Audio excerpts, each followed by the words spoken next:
Good morning, traders, friends, family, fans, followers from around the world.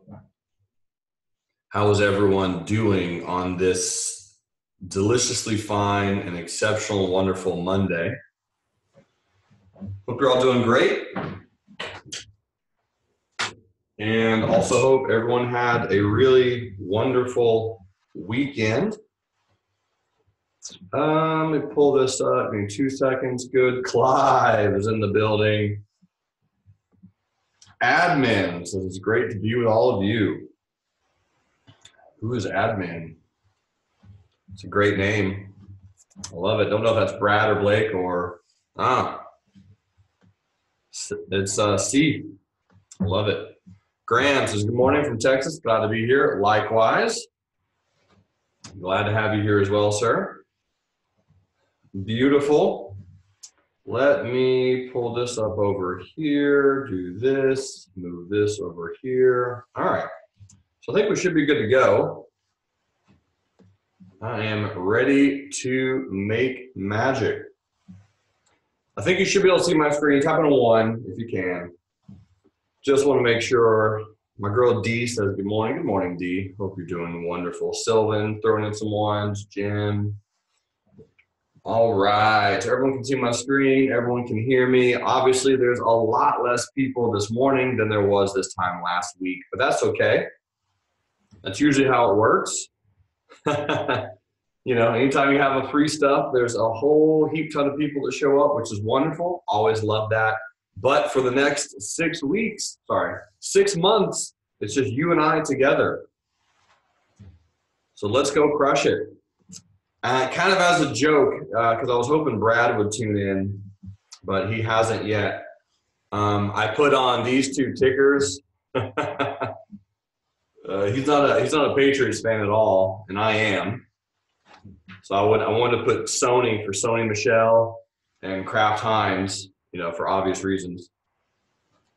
I don't think they're going to do anything at all, but I'll probably have those on the watch list most of the day, more or less as a joke. But at the same time, just in case Sony does get a little bit of a bounce, I did trade this for about 0.2 Rs on Friday. I'll show you really quick how I traded that. I think most of you saw the updates in the chat pane and everything. And I'm relatively happy on how I played this one. I'm going to go in here to so this is a 5-minute chart. Okay. So I had a stop down here, and I entered the trade bullish on this candle. And obviously, the exact moment I entered was way too high. But, well, I say way too high. I didn't think it was way too high, but as soon as I entered, it just sold all the way off. Thought I was going to get stopped out. Finally bounced. This volume was a lifesaver. I moved the stop up and then eventually exited the trade around here for a really small gain. So I got in a little too high on that one, but it was a fade, right? I did expect it to eventually go a little bit higher, but that's okay. The other thing that we're going to be talking about today, I don't know if you all know this or not, but today is Mentorship Monday. So we're supposed to go a little bit slower on average on a Mentorship Monday. That's the first Monday of every month, the first trading Monday. So the next Mentorship Monday will be during Kids Month, which is in March. And that's going to be March the 4th. And then next is going to be April 1st and then May 6th. So the first Monday of every month is Mentorship Monday, where I record at least 5 hours of content. You're with me pretty much all day long, and I do my absolute best to slow things down, answer questions, and focus on some specific topics. Today, we're going to be talking about and discussing pre-market moves. So really just looking at and analyzing what the pre-market charts are doing and what information we can get from the pre-market. So just throwing that out there. I have a gentleman who's writing in the chat pane saying, was having a discussion with a fellow hockey player last night and was explaining how R's work. He caught on that if we don't move our stop after achieving 1 R, we've skewed it, risking 3 R's to make only 1.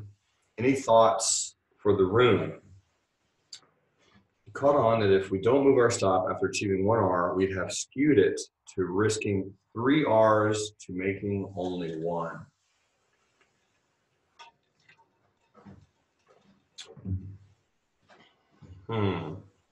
Let me meditate on that for a little bit. I know what he's saying. I'd probably have to argue that it would be 2, but maybe it could be 3. If you're talking about absolute true R's, like how many you're actually losing because you give some back kind of thing. Let me meditate on that. I think I can come up with something on that a little bit later. Prawan says, joy in the room is my first day. Looking forward to gaining knowledge of trade. Yes, let's talk about it. So again, Kraft Heinz and Sony Michel, I don't think are doing anything realistically today. Oh, no, looks like Kraft Heinz is up 0.5%. Okay. Again, I don't think we actually trade them, but let's go look at some gaps really quick. And based on those gaps, let's discuss the pre-market movement, because that's really what I want to focus on for the first few hours of this morning, is just helping you all fine tune when you're looking at a gap, when you're looking at pre-market, what is it that you want to see? And just as a reminder, there's nearly not as many people here as there was last week, which is brilliant. So if you have tons of room to ask questions, you're not going to get run over by a million other questions. So if you have a question, just ask. ACB is first on the list with the gap ups, and Aurora Cannabis has been roaring in general. So this is the daily chart. That's the first thing that I look at when I'm pulling up a gap, is I look at the daily chart. And I ask myself, as soon as I look at the chart, without looking at anything else, once I know it's a gap, I draw the lines, look at the chart, and I say, where is it gapping to? So I draw some lines in my head, where is it gapping to, and determine if I like the gap after I kind of understand and get an idea of where it's going. So this would be a resistance right here, something like that. And if I'm looking at this, it appears that we're gapping to 764. Now, the reason I like that gap is because it is gapping right above some recent highs. Right above some recent highs. So those recent highs that we're looking at specifically is this wick right here. Okay, so it's gapping above that wick. It's gapping above the wick that we have today. You had a nice amount of volume on Friday. Again, this is the daily chart, and we're just barely clearing some wicks. So usually once I do that, then I try to find out and determine what, are there any targets in the way? And I do like to pull up the long-term moving averages on a daily chart and sometimes a weekly chart, just to see if there are any long-term averages in the way. Something that could be a target, something that could slow the trade down, something that we could sell at our particular location and lock in a gain, all of those things. So there's nothing in the way on Aurora Cannabis. So then on a 5-minute chart, when I pop in here to a 5-minute, I analyze the pre-market based on a 5-minute chart initially. And when I'm doing that, what I'm doing is checking it out, looking at it, and trying to determine what's the overall trends, what's going on, what's happening, what are people thinking, is anyone trapped, is anyone losing money, that kind of thing. And so what I'm looking at on ACB is I see a nice little trend and I see a consolidation. So good trends, everything looks good, a nice public participation move pre-market, and it tells me that we're in a distribution phase right here. You're going to see this a lot, by the way. You will see this tons. This exact move is going to happen all the time. And when we're looking at this particular trade, when we're looking at something like this, what you're looking for is either a buy off of the support since the trend is bullish, or a breakout of the distribution phase.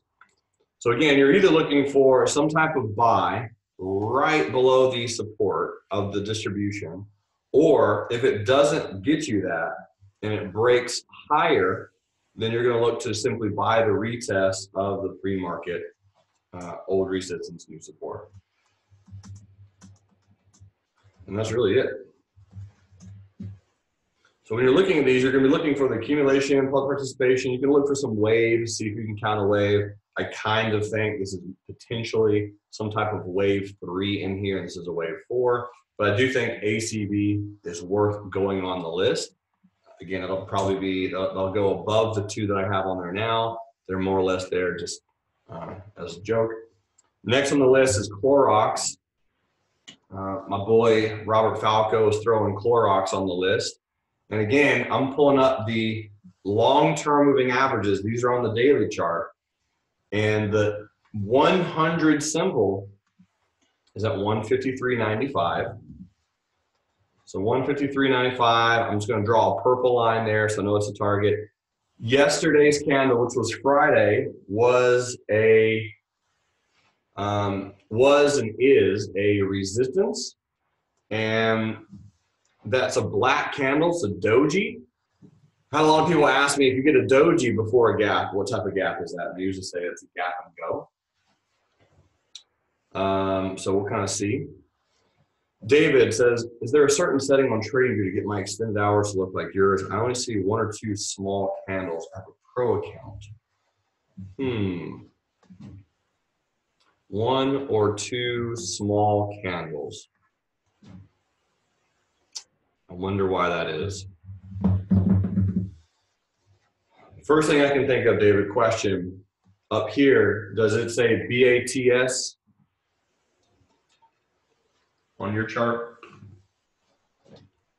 It says for ACV? Yes. All right. So that means that you need to purchase the market data, which is $2 a month extra. So when you were checking out at the end of your checkout process, it was like, hey man, do you want to buy these markets? And I think those markets are ARCA, NYSE, and the NASDAQ. So you can go back into your billing, buy those for $6, and that's the answer to your question. Yeah, brother, my pleasure. All right, cool. So what I'm looking for on Clorox, if I'm looking at the 5-minute chart, we don't get tons of information, right? We don't have tons of information on Clorox. We just have one candle, one big highway. I mean, that's really all that we have. We have a few other candles, but that's really about it. So what that tells me is if the purple line is the 100 simple moving average on the daily chart, that would be the spot to buy Clorox, in my opinion. If you were looking at going long, you would realistically want to go long down there. Doesn't mean you have to. If you like the gap, if the gap spoke to you, if it looks good, you could do a little bit of a setup. And then secondly, if you are buying down there, see these two little blips right here? Bloop, bloop. If I'm looking at a trade, that means that there was some type of price, probably some shares traded down at that price. So I would make sure I have a stop below there. So it would look like this, bullish limit buy. And then I'm gonna find out what price that is. So again, you'll notice it's 154.42, and I had a stop just randomly. This was just a purely random drawing at 152.50. The reason I drew it randomly there is, again, because it was below these two little blips. And what I would now do is I would take that stop and make it an even $2 based on my entry. Why do I do that? Literally, just it makes it very simple to calculate my shares. That's really it. Everyone can take their R and divide it by 2 and do it in their head. So if I was playing Clorox, that's how I would. And really, I'm basing that and all that information off of the 100 symbol, which is right here, which again, the stock could trade down into that price and bounce off of it. We could trade down below this lower shadow just to make sure that people are trapped, right? Anyone who is in bullish might have their stop below that price. And then obviously a stop a little bit lower than that. The stop is placed below these two little blips. Now they're not obviously right below it, but it's, you have some room, you have some wiggle room, and that would be setup number one. Most of the time in your head, you should have at least 2 setups on every trade. One that you're planning, and then another one that it could do just in case. So for example, if Clorox broke above this resistance and then retested, I would look to potentially get in long there. Now, why don't I just take it long right out the gate? I could, very well could, certainly possible. The reason I probably won't do this is this candle right here looks, it's a very, very small hammer. And it's a shaved top candle. So for me, in order to do that, what I'm looking for is something a little bit more bearish if I take a trade right at open. So let me zoom into this candle, because is it typing a 1 if this is a buying candle in your opinion? I should see about 51s, because yes, that is a buying candle.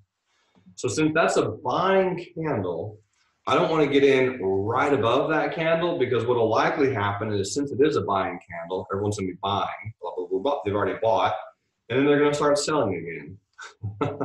And we'll get something like that. So I'm going to go ahead and draw that on Clorox, and we'll come back and just see if that happens. And if it doesn't happen, I'll do another 10 push-ups on the day. That'll be the reward, the risk reward. It's pretty simple. So we'll see if something like that happens on Clorox. I'm quite certain it will, but we will see. Maybe I'm wrong. Okay, so that's Clorox CLX. And there was one in the chat pane, someone's mentioning MTCH. By the way, folks, I was serious when I mentioned in the pre-week last week that I just love being a part of the trading room, because people throw out gaps and give us all kinds of information. At this point, every single one of you here has access to Slack. If you're not on it, that's fine, but you can be if you want to be. So just keep that in mind. If you want Slack, you have access to it. It is part of your membership. And what you'll notice is right here, you got David has a nice little gap list that he posts pretty much every morning, because he's an amazing human. And MTCH, Match Group, this is the Match.com company. This is Match.com.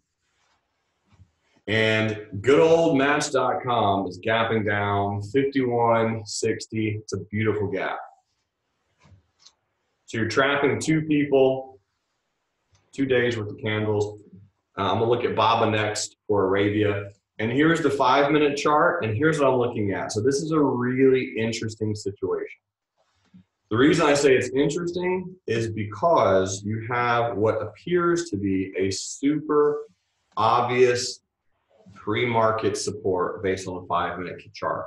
You have these 2 and 3 bullish candles with shaved bottoms on Match Group. The only thing that concerns me a little bit is this little bloop right here. That little blip right there. That concerns me some on Match. The other thing that I'm really going to want to consider is the type of trend.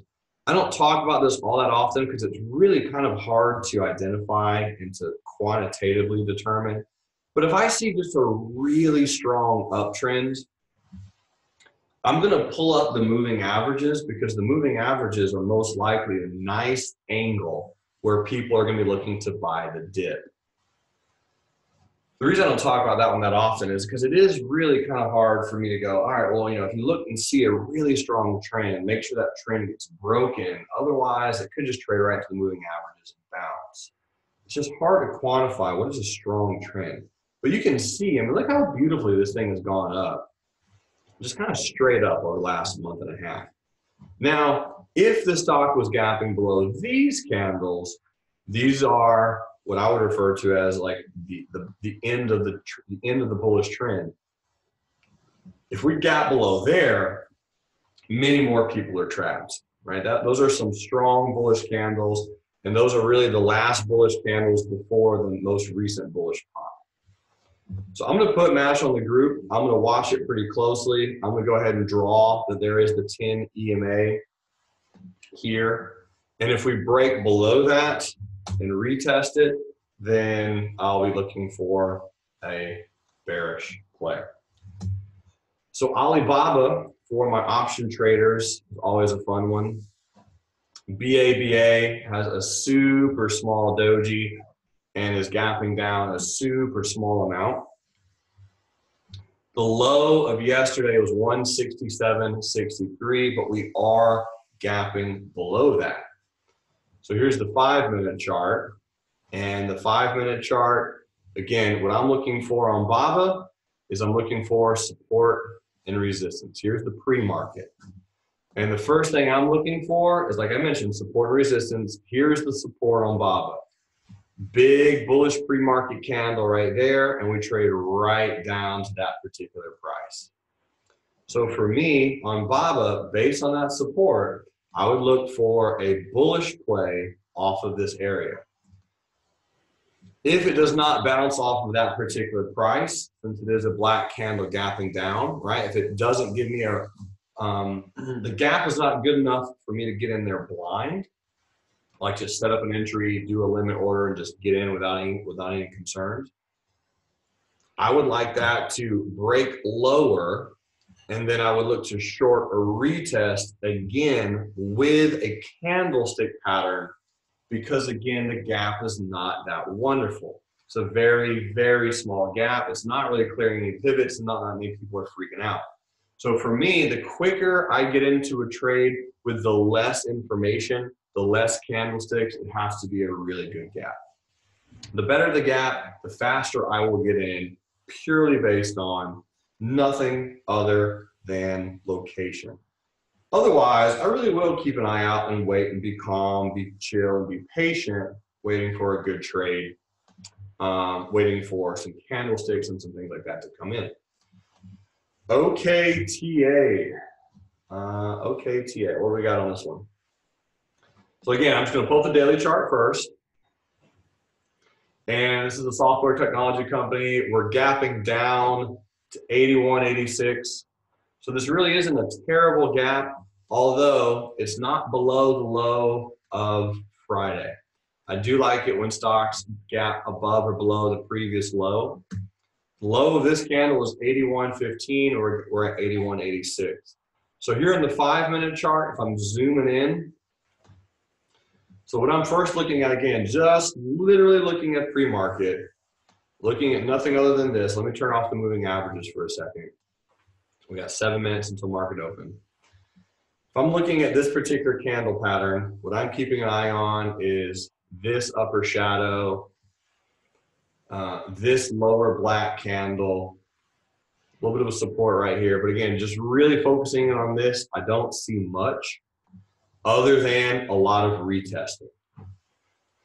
What do I mean by retesting? I mean that the stock opened here, ran all the way up, traded all the way down, and then came all the way back up, came all the way back down, came all the way back up, came all the way back down, came all the way back up. So that means if this thing breaks lower, what am I going to do? Not going to short that, but I'm going to get in on a retest.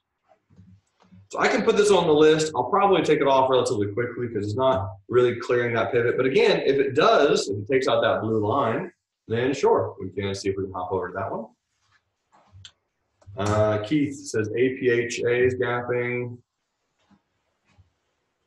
These talked about a buyout in the future. Oh man, nice volume. Yeah, good gap. So nice upper shadow. Let's see, 5-minute chart. So looking at this one, it looks like it's already kind of completed a wave.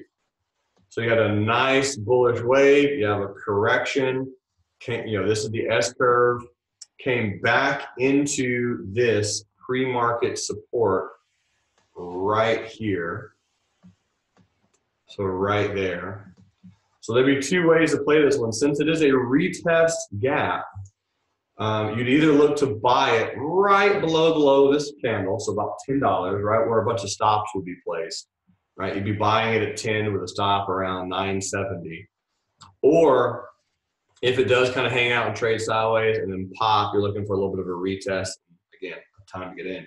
You just don't want to play a lot of breakouts on retest gaps because most of the time they'll retest. I like that gap. Let's put it on the list. Thank you, sir. Charles says, Vail, not trapping a lot of people, but a nice gap. Vail has been a fun mover recently. Gapping down to 12.18. The only challenge is Vail doesn't move that much on the daily, like, on the intraday level. But here's a 5-minute chart. And looking at it pre-market, we can already see there is a decent support that got thrown in on Vail right here. Right there, you got the low of this bullish candle. If it takes out that low, it could maybe trade down to the previous low of the day. I'll put it on the list, and I will look at 3 more before market open, and then again, go back, and we'll probably add more to the list. EOLS, nice little gap on this one. Looks like a fade. I can tell that almost by looking at just the pre-market. So again, I'm doing my best to kind of discuss why I looked at that as a fade. But you do have a really big, strong bullish candle gapping up.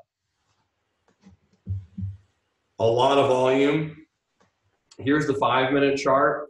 And again, what I'm looking at is I can just see a really distinct lower high. Really distinct lower high. I saw this huge bullish candle, right, looking at it pre-market. I saw that it starts taking out this bullish candle. And right now, this is the only support that I really see on EOLS. Boom, boom, boom, and boom. There is some good support there, but if that support gets broken, and I'll kind of draw that line, then I'd probably be looking to short it. And if it doesn't get broken, you could go long there, but that's going to be your line in the sand on EOLS.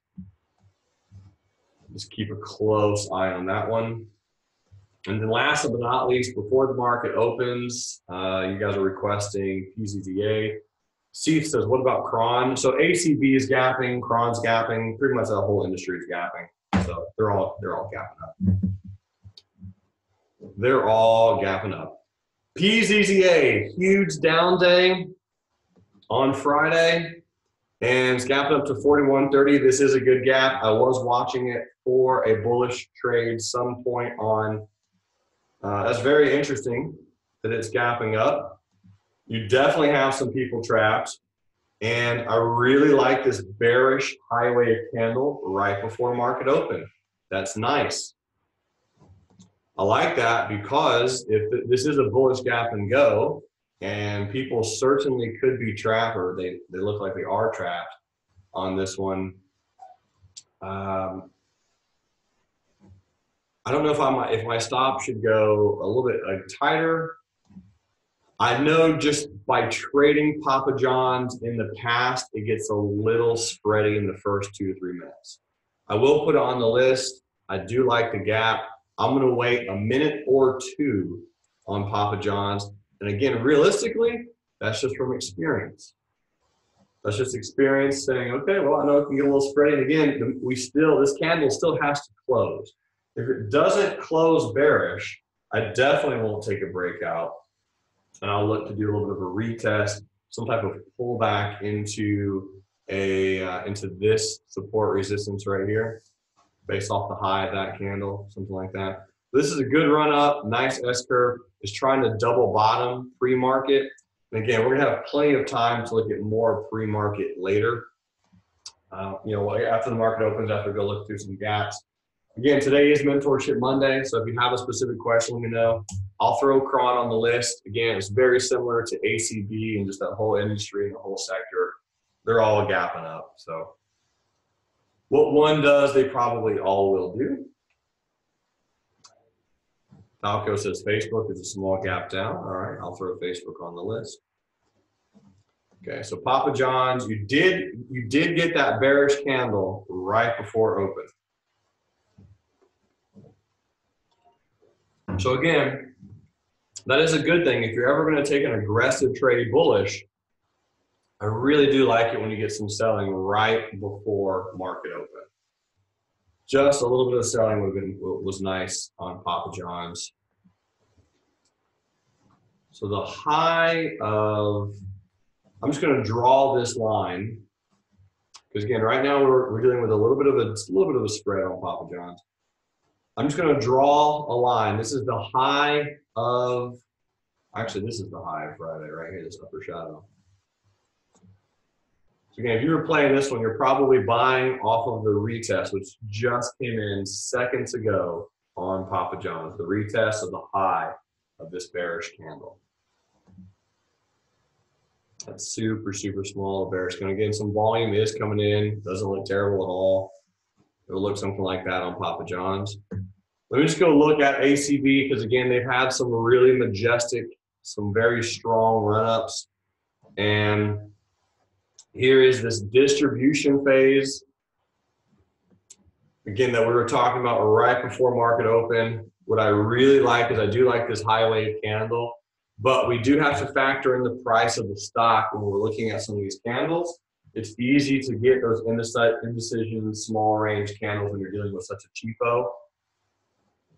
Right, pretty inexpensive stock on ACB. And again, it is a white candle gapping up.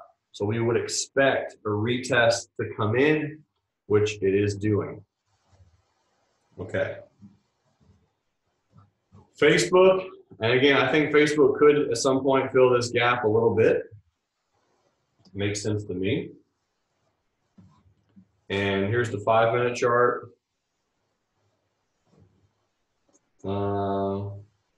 Great.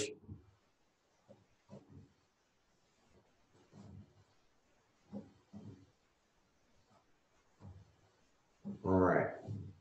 So Facebook, so again, this is the 5-minute, and what you'll notice is if we get a close below here, I do like it a little bit on the bearish side because looking at the pre-market, you can see a little bit of a bullish high wave candle, big bullish candle right there. So this is a 5-minute chart we're looking at right now because it really will help you just get an idea of the pre-market a little bit more. But if we close below here, which it looks like we will on a 5-minute time frame, then you're going to have a decent amount of, some bears. We might not close below, but we'll see.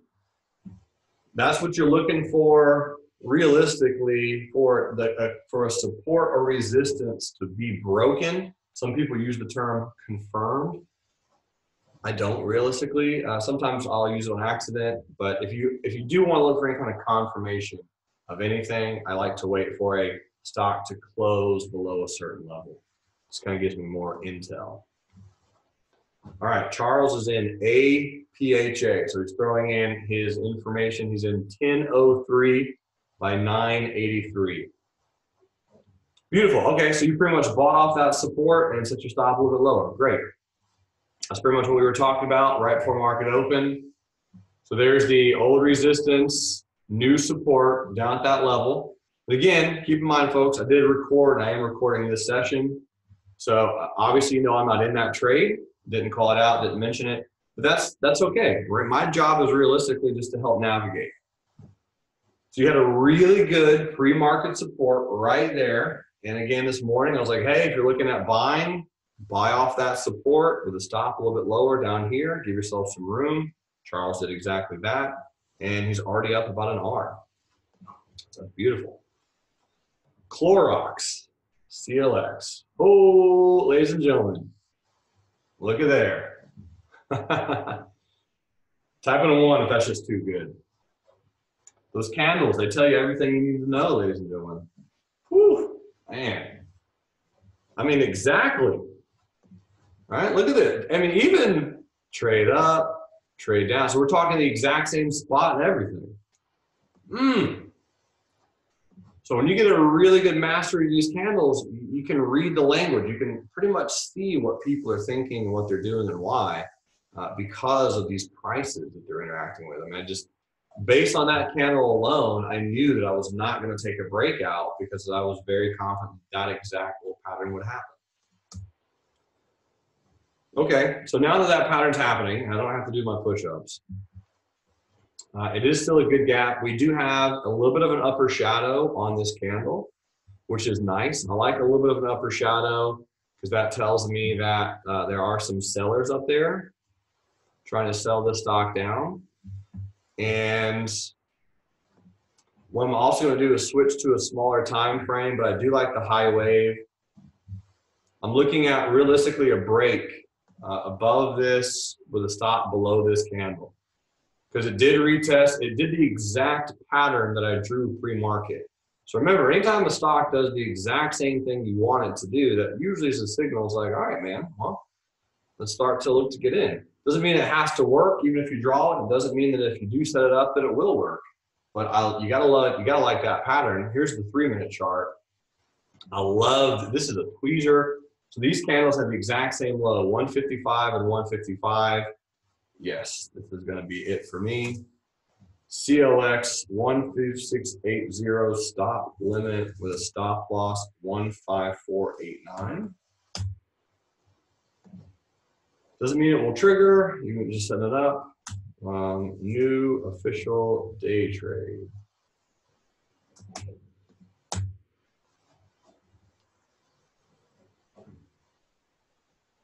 Okay.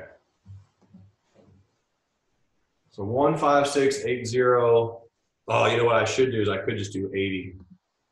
All right, so that's the thing. I'm just realizing that right now as I typed that. I was like, okay, I'm about to set that in the broker. I was like, I can just do 80.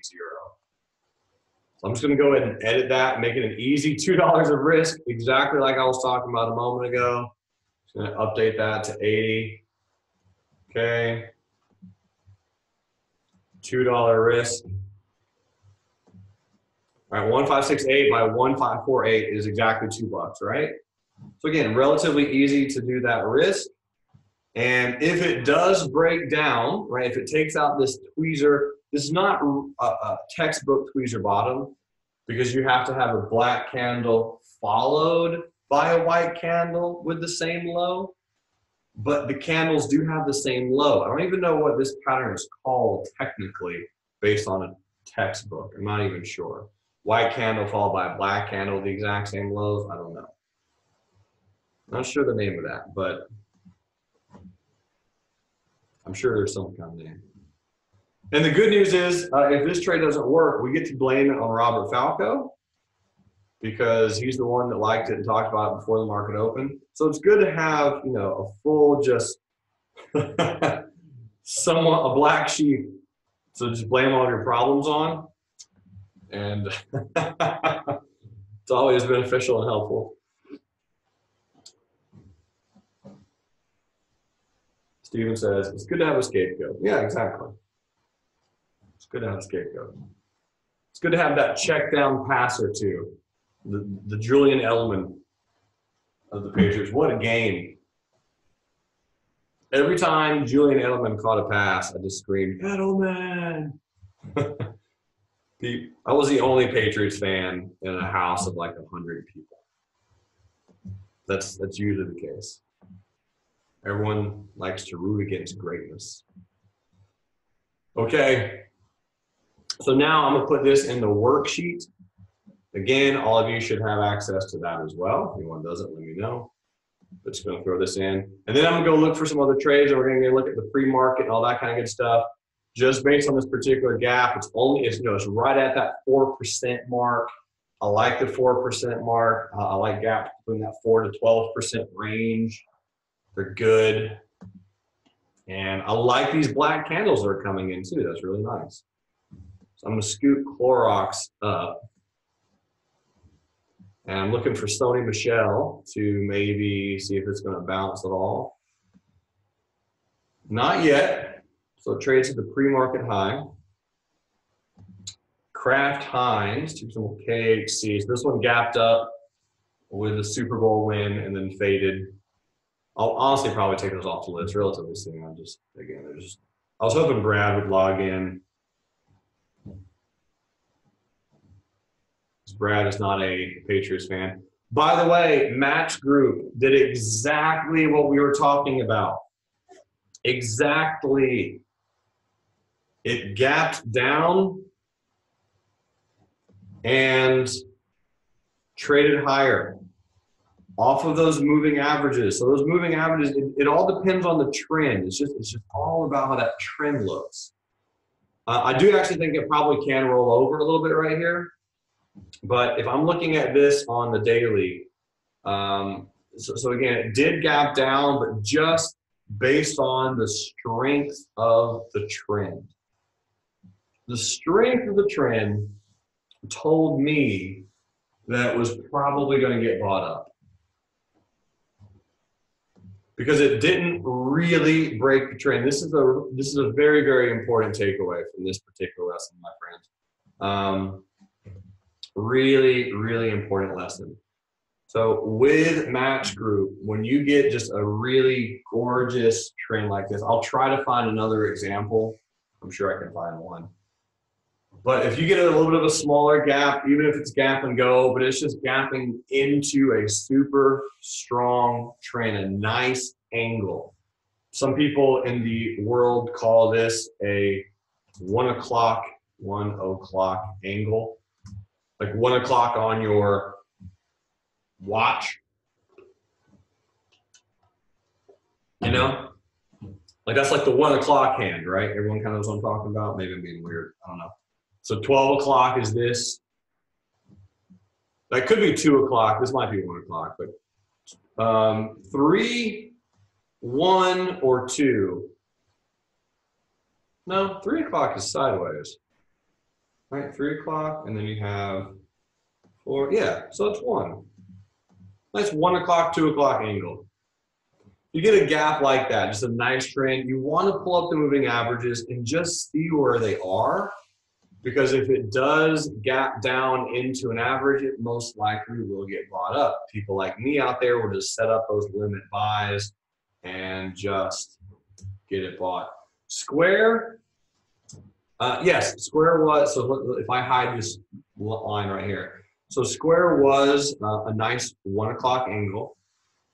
And that is why I was so hesitant to take this trade, even though it broke the 10 and I should have gotten in then. Oh man, this is a good trade setting up on Square right now. Oh, this is good. Look at this inside doji right here. This is nice on Square. I was talking about this on Friday with Dennis when he was on the mic. This is going to be an aggressive trade, obviously. It could even be one with options.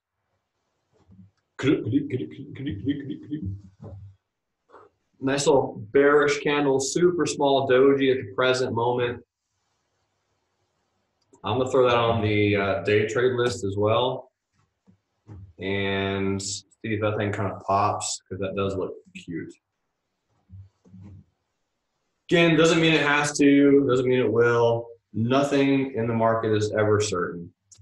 Well, I shouldn't say nothing. There's very few things that are very certain in the market, especially as it relates to the trade. So now what I would do is just zoom in here to a 5-minute chart. Again, look at the pre-market, get an idea of all that.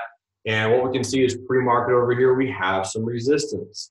So I would probably let it pop out of here and then buy the dip.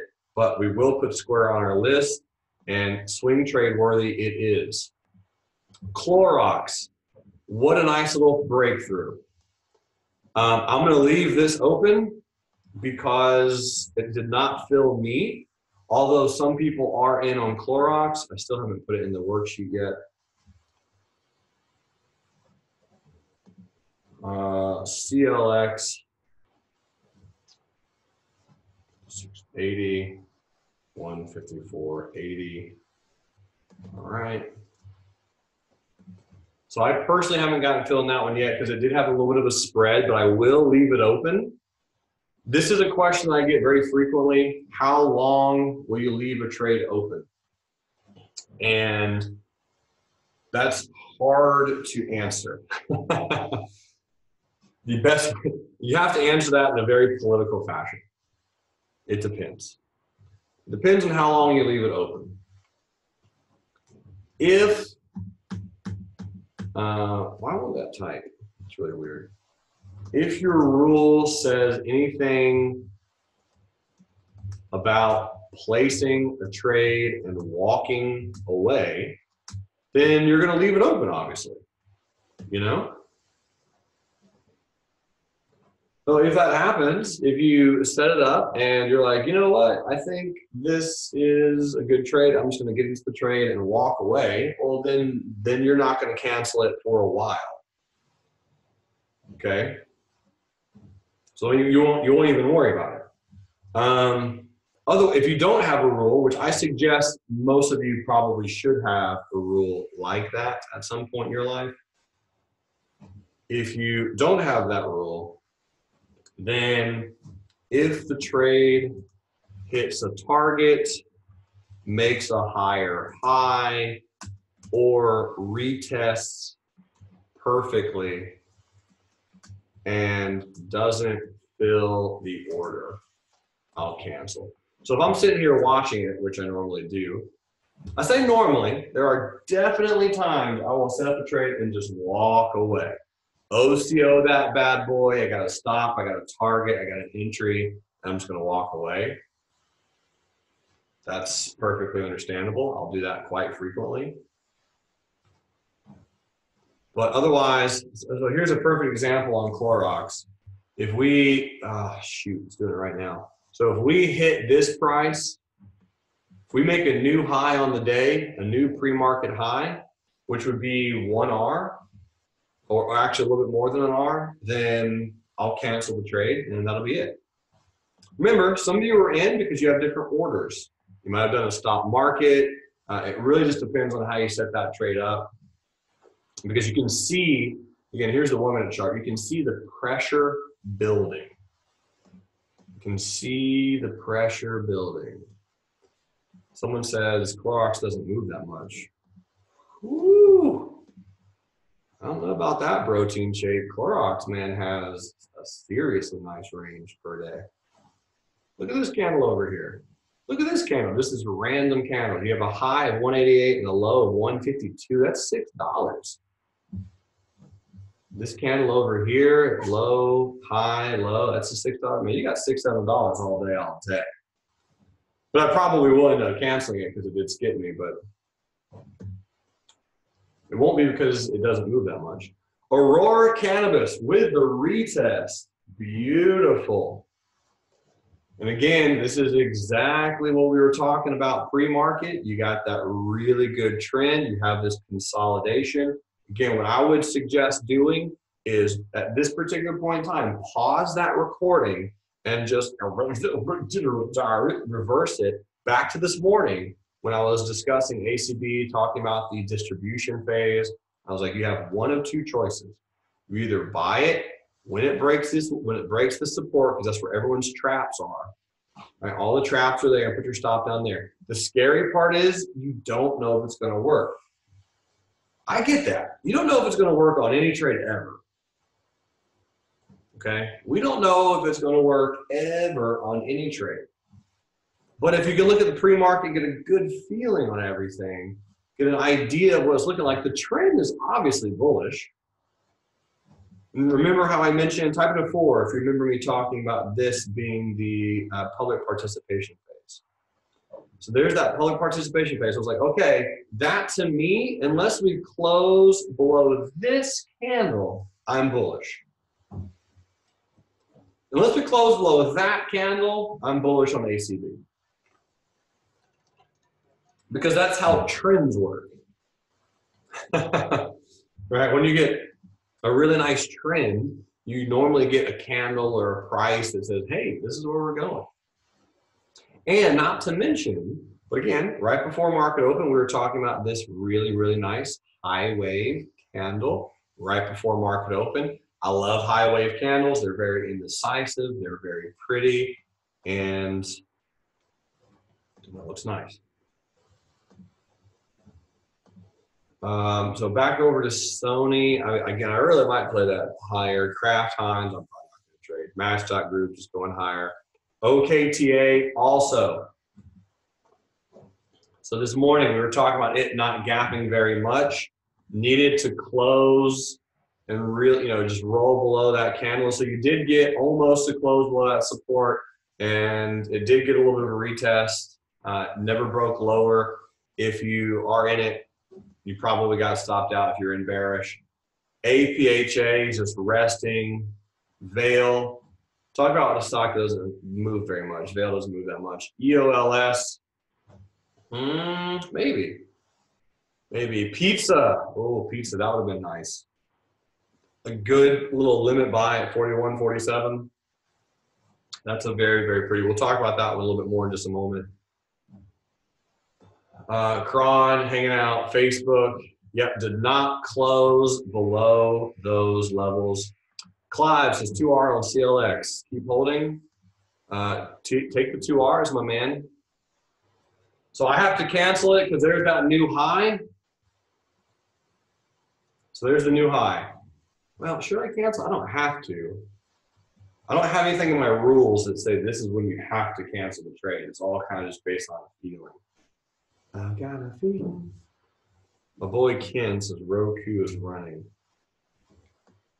I will say though, as far as just getting a feeling for a trade, if you make a new high and you hit 2Rs or a good trade, absolutely. I'm gonna leave this open for a little bit longer because I love the volume. I love the volume. I would love like a crazy little lower shadow to get thrown in there or something. Again, a lot of you are already in, already made some money, and some of you are already out. I'm gonna leave this open because I'm a rebel. He's a rebel with a kickstand. However that song goes. Everybody like the halftime show? That was okay.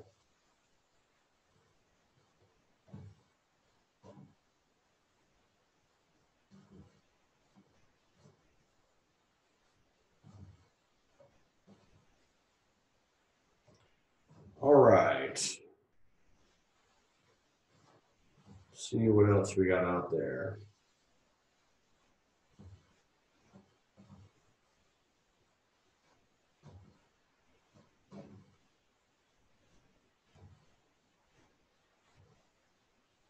Now I'm just kind of waiting around. Any other gaps? Anything else you're looking at?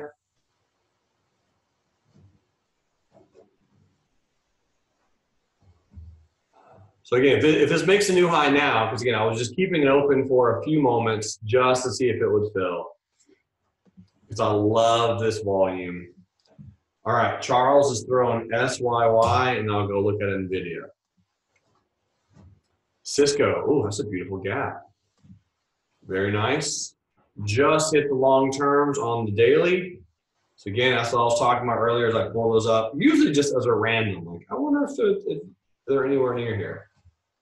So we're hitting those. We just hit those as a resistance. Again, if we're talking about pre-market data, which we're really focusing on a lot today, there's that high wave candle. Look at that very pretty S curve. Look at this.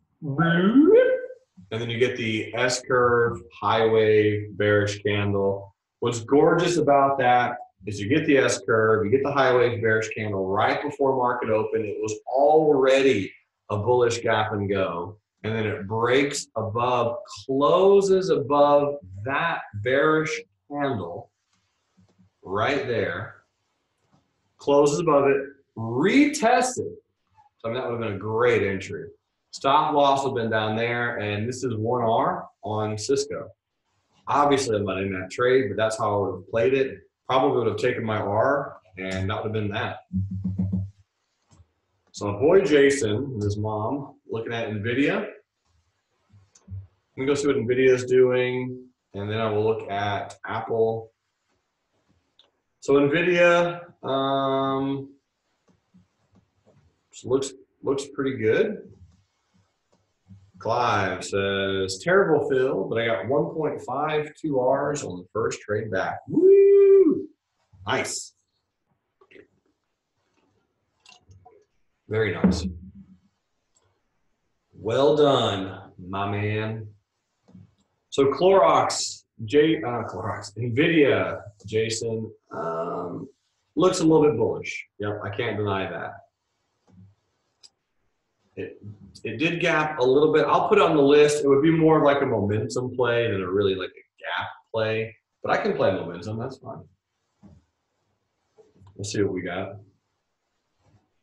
All right, my friend Gustavo is looking at Apple to see if it breaks the 169 level and goes to 172. I like Apple going higher. I really do. I mean, if I'm hiding these candles, you got an inside bearish candle yesterday. High is 168, the high of this candle is 169. So, yep, I think that's a great plan. You're up 1.7%. I can throw Apple on the list. See if we can participate in that pullback with you at some juncture. But that is, it's a very nice little move, and yeah, I can dig that.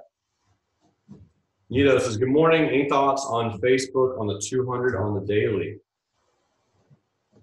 200 on the daily, I would think it would act as more of a resistance than it has been. So, I mean, it's a great question. I totally agree that Facebook should be pulling back a little bit more. But since it's not, and it just hasn't been until later in the day, both yesterday and Thursday, then I would let it trade up a little bit higher. Let it do something like that, and then look for a later in the day afternoon rollover. So keep an eye on Facebook later in the day, only because that's what's been happening the last 2 days in a row. You get a run up for the first hour or so, and then that slow kind of rollover. Clorox is cleaning up. Woo! Nice. What a gap. Very, very well done for all those in on that one. Again, if you got 2 R's, that's beautiful. If you got 1.5 R's, that's beautiful. If you took a position off at the high of the day, beautiful. Now, so again, I do want everyone to know that if I'm looking at and pulling up everything that's going to be happening here on real life trading, the worksheet and everything, we do always track, I should say always, the very vast majority of the time we track worst case scenario. So I could easily track Clorox because all of you, not all of you, sorry, at least 12 of you are in on Clorox. So we could track some type of trade and go, hey, you know what, people won on that one. It was an official trade. I called out the numbers. We put it into the broker. Even though I didn't personally get filled on Clorox, which is obviously makes me a sad panda, I could have. We could track it, but I won't. So just keep that in mind. Even though we could, we always, the worksheet that we put in is usually a worst case scenario. It's like, out of the worst possible trade, how would it have likely have done? That's how we will track these trades. All right, so just letting you all know, could easily track Clorox as a win for and everyone across the board because there's at least 12 of you in the chat paying it right now. Let's see. Okay. Congrats, Robert, Clive. Who else is in on Clorox? Hunglau, I will chat with you about that. Andrew's in it, so there's my boy Andrew, just being amazing. Charles March is in. Well done, Mr. March. There you go.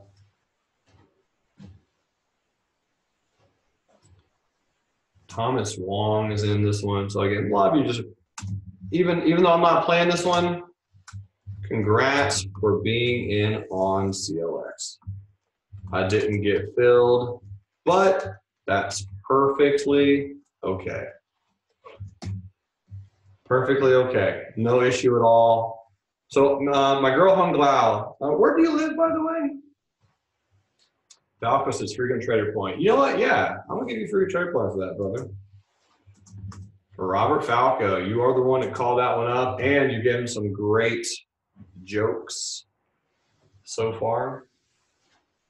Look at this volume, guys. This is going to keep going if you're in.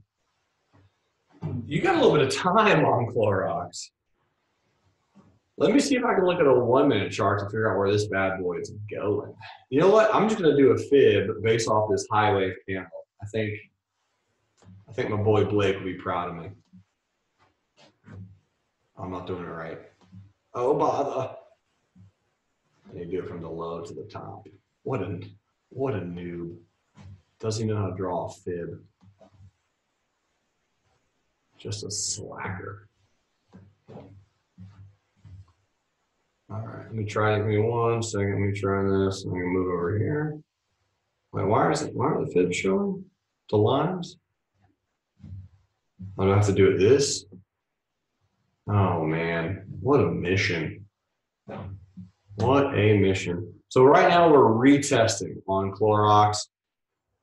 I think this is a very valuable target for another position.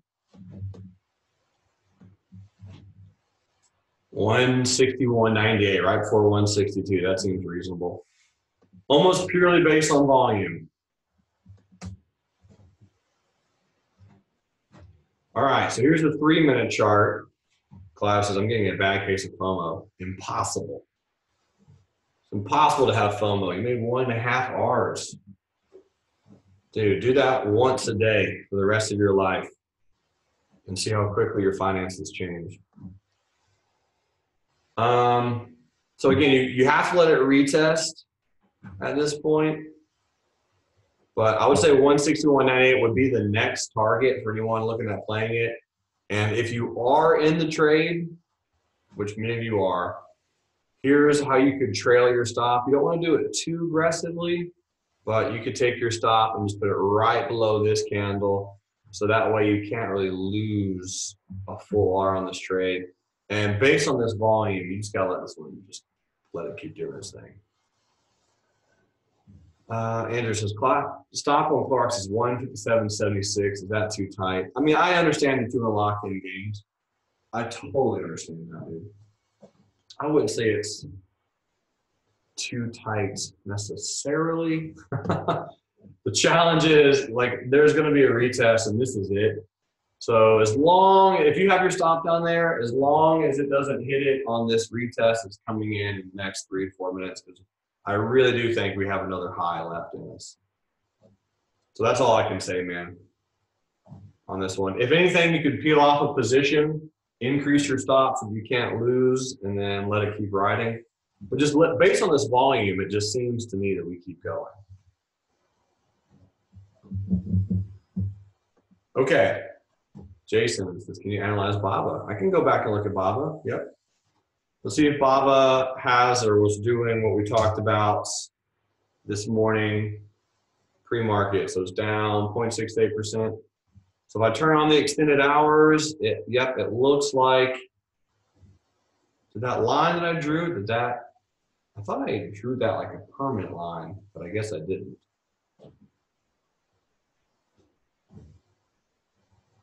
Yeah, I thought I drew that in the chart, but I guess not.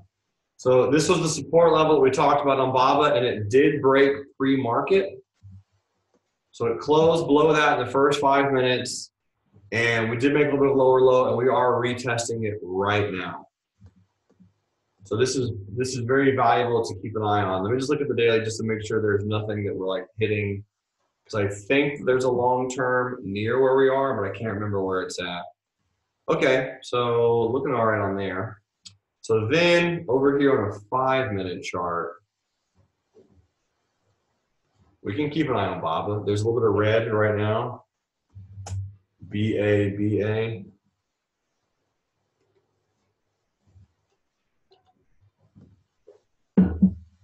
And what would I need to do to take BABA bearish? It's a good question.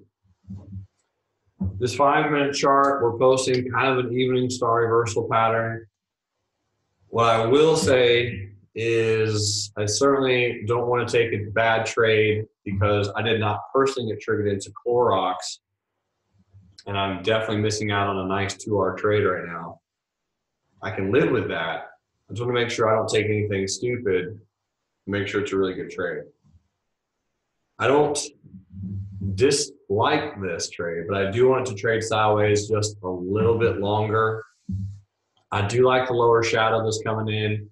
I know, Jason, that you're almost primarily a bearish, an options day trader. So let me just let this trade sideways another minute or two, see if it breaks down, because right now it looks strong. Drake says, Bob is on my no-go list. I can appreciate that, man. Shopify is up a little bit. Retesting, so Square. Square's at 71.97, so good little pop on Square. This is the one we were talking about just a few moments ago. So Square gets some type of retest or continuation higher, and we can easily be in on Square as well. Now, what's key, my friends, is with any trade, the first trade of the day is very, very important, because it sets up the rest of your day regarding your profits and your risk and how much you should take on the day. Really, really key to keep that in mind.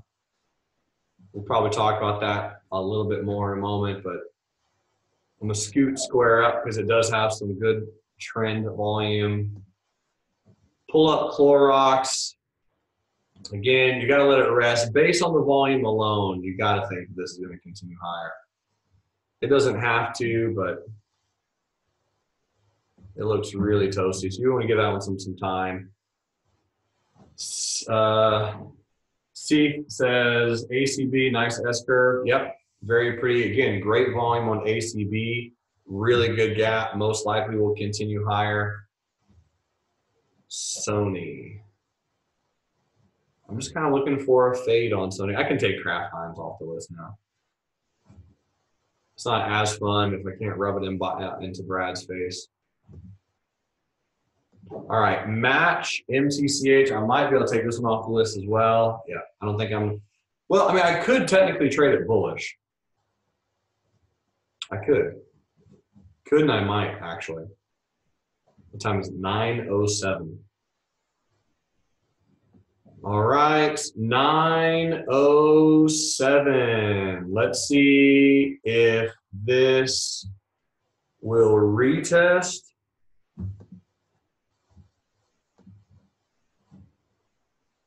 $53.73 by $52.73. I don't think I need to put the stop quite that far away. I can do $52.83. That could be all right. A whole dollar. Is it going to continue up $2?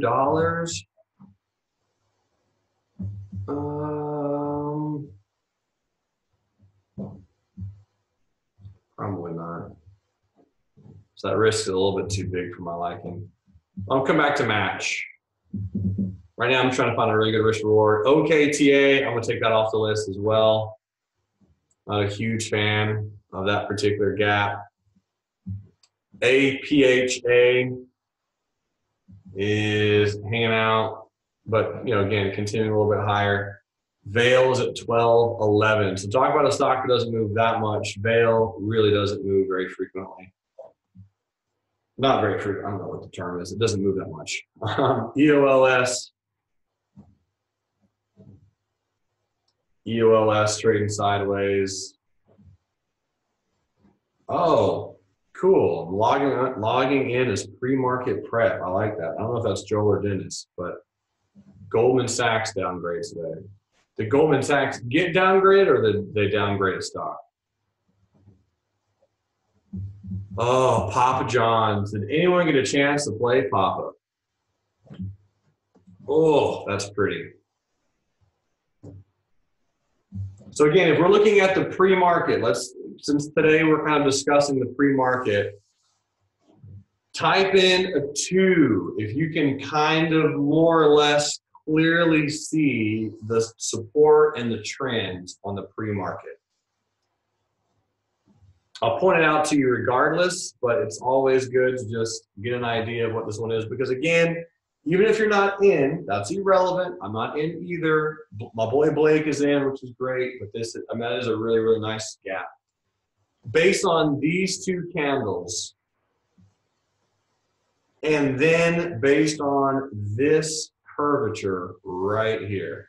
So this is the bullish trend right here. This is the retest. And once this level starts holding, because remember, we can see all of this before market open. This candle, and that level around $40.15. That is the new bullish trend on Papa John's. That's it. So when that S curve that forms, right, here's the bullish trend, here's the retracement, you get this little double bottom pattern. This candle was the close above the neckline, and this was the bearish candle right before market open. Just right before it. And again, 41.47 would have been a great limit buy. Now, why would I have done a limit rather than just a market order? Because remember, I was mentioning Papa John's is a little bit spready in the morning, which it is. And not only that, but you had kind of like this 1, 2, 3 kind of a wave structure. So I figured there'd be some type of wave 4 coming in there on Papa John's. If you are in this trade, because some of you might be, some of you might have taken something a little bit different on it. Like I said, my boy Blake is in. Here's what I would do on Papa John's. If you had your stop at 40.02, you're up an R. I would go ahead and realistically, I'll just put it right somewhere right below this candle. And then I'd be looking to take off a gain as soon as it makes a new high any moment. Jerry says Amazon's a highway. Ooh, I'd love to do a spread on Amazon.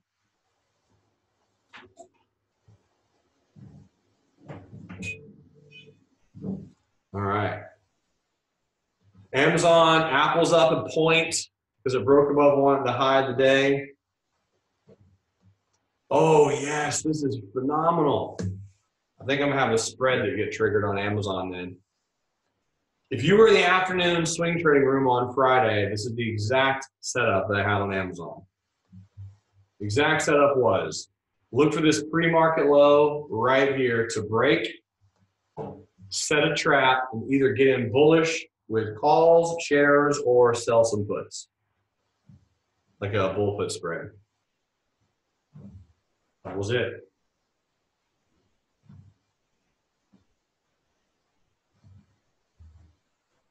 So Amazon, I think it's going to go higher. I think that was a bear trap that was placed on Amazon, and I think she's going to slowly keep creeping up. Okay, so Apple, I mean, Apple's moving up 2%. That's no slouch. That's a pretty move. Good breakout of the high of the day. Square is also up 2%. Again, Square's at 72. Ooh, yes, look at this 15-minute chart. Okay. This is the 5-minute pattern right here on Square. I don't think there's anything on the daily chart holding this one back. Clorox at 160, ladies and gentlemen. Great gap on Clorox. The 100 simples right there. Shoot, I keep forgetting about that pesky little guy. Where's the 100 simples? Like it's 72 something, right? 72.90. Oh, it is. Thanks, Drake. So that would have been a target for that swing trade. If you did place that swing, I was looking at really early this morning, 71.43 by 69.55. You're already up an R, almost. What a good Monday. Way to get it. Boy, is it Malman? Am I pronouncing that right? I don't think it's Muhammad. I think it's Malman. PayPal. PayPal, I like bullish to continue as well. It's only up 0.5% when most of the tech stocks are screaming. Inside candle so far. Look for PayPal to fill that gap, but bullish right now. You got a little bit of a double bottom on a 5-minute, it seems. So if you're playing PayPal bullish, I think you could get it on a pullback. 90.31. But let this candle close on a 5-minute chart, which is just a few moments. Okay, again, Clorox, purely based on volume, knew that was going to go higher. Look at that S-curve. So now that a whole pivot has been made, a full-on pivot, this is when you can have fun with your stops. Okay, so I'm going to come over here. And I mean, again, now this is a whole pivot, lower low, candle, volume, everything. There's no need for it to break that low. So it's doing everything that you wanted it to do. You can put your stop at 158.72. Falco, don't worry, my man. No worries. You know me, brother. As long as you make money, I'm happy. I'll get mine. All right. For those practicing stop movements and targeting on CLX, here you go. Great trade. Welcome, Carly.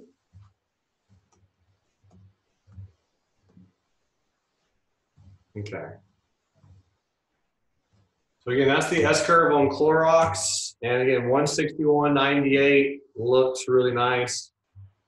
You got your good trends. And what I'm doing right now is just going through and kind of answering questions, looking at some other stocks that some people are in, trying to find another trade for myself, although I will be pretty picky, because for me, you take a trade like this and you get a great setup like this, it's just all about risk mitigation for the rest of the day. I am keeping a weirdly close eye on Sony though. Breaks this resistance right here, 46.24.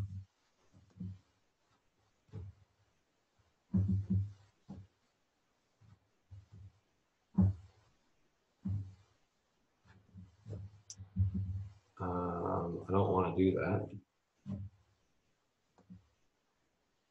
Do you really want to delete the text? Yeah, I want to delete it. I don't know why that pulled up. All right, I would just like to add an alert.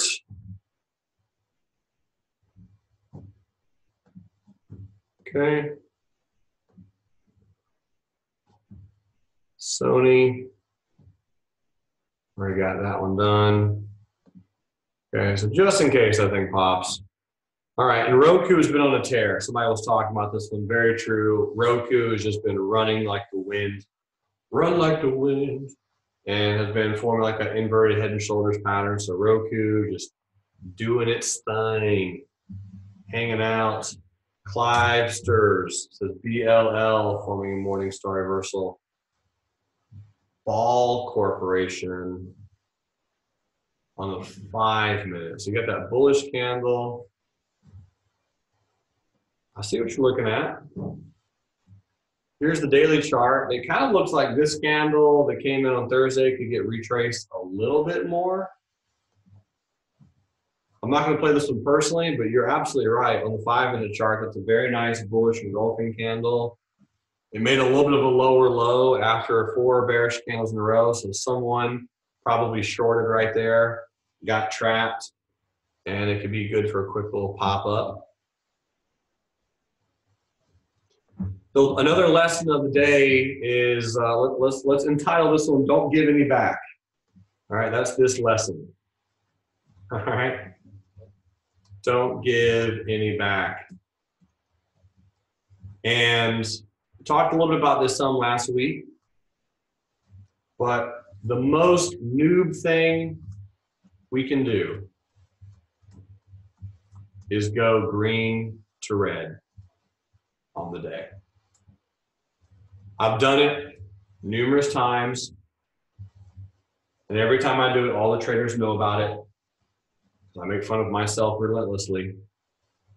but that is the most new thing you can do. So if you're up 2 Rs or 1 Rs or 1.2 Rs or 1.56 Rs on CLX, whatever it is, any trade that you take, you better lose less than you won on Clorox. So let's say you're at 1.2. The next trade, if you lose 0.6, that means you only have 0.6 of profit left on the day. If your next trade you risk 1 R and lose, then you are negative. So you really don't want to do that if you can avoid it. Because there's Andrew, so he just got 2 Rs on Clorox. He's done for the day. Gorgeous. Well done, Andrew. So again, that's just something to keep in mind. Locking it in. And so now, Andrew, your job is to keep that 2 Rs for the rest of the entire month.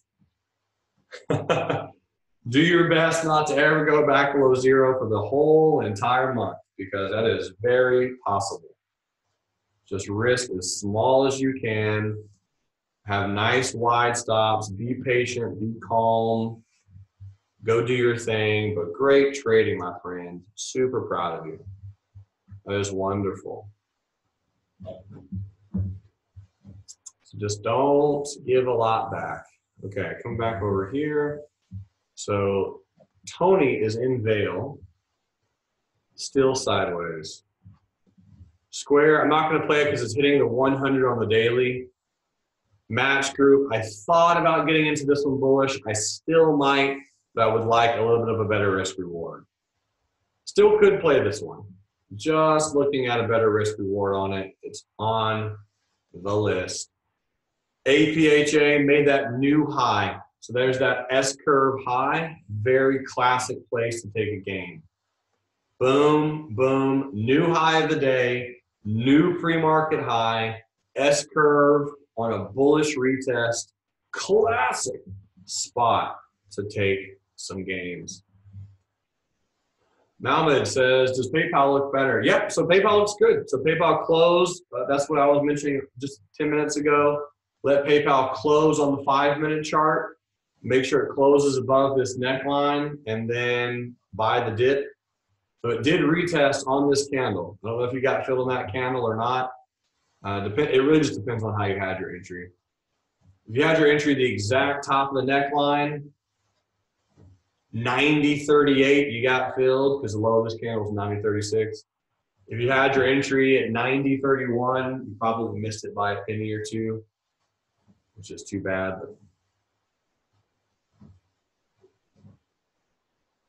anyway, yeah, it looks good, man. I mean, nice little bullish trend. I like PayPal to continue higher. Same thing I said about Amazon a few moments ago. This is the 5-minute chart. Very nice bear trap placed on Amazon. See if that thing can pull back.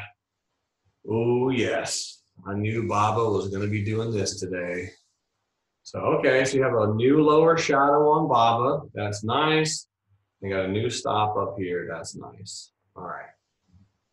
So again, Baba, not really a super strong gap, but we'll see. Cisco, I'd probably already be out of it. Because remember, it hit the long-term moving averages. That's a good target. NVIDIA, just a slow grind higher. It's kind of more of a momentum play. Papa John's, new pre-market high. Very beautiful pennant pattern. Gorgeous move. A bunch of white candles in a row. Again, if anyone's in Papa John's, go ahead and snag you some dough and lock in the gain. Lock in a little bit of gain right here. Doesn't have to be the whole thing. You don't have to exit every single position. But I would lock in some, and then I would increase the stop as well on the Papa. All right, so old stop, take that, put it right here. And that's where I would do the new stop on Papa John's. Again, I would take a little bit of a gain right here. I mean, almost exactly where we are. Just take off a quarter. Facebook up 1%. Yeah, I don't think that's going to fade. I don't think it's gonna go down. Roku, what an animal. What an animal. Oh boy. All right, so Clorox is at 161.01. Again, if you're in this one, Angal's in, okay, so she's still in, beautiful. Again, 161.98, if it hits that, that will be the spot to go ahead and lock in your profits on Clorox for now. We might adjust that later at some point.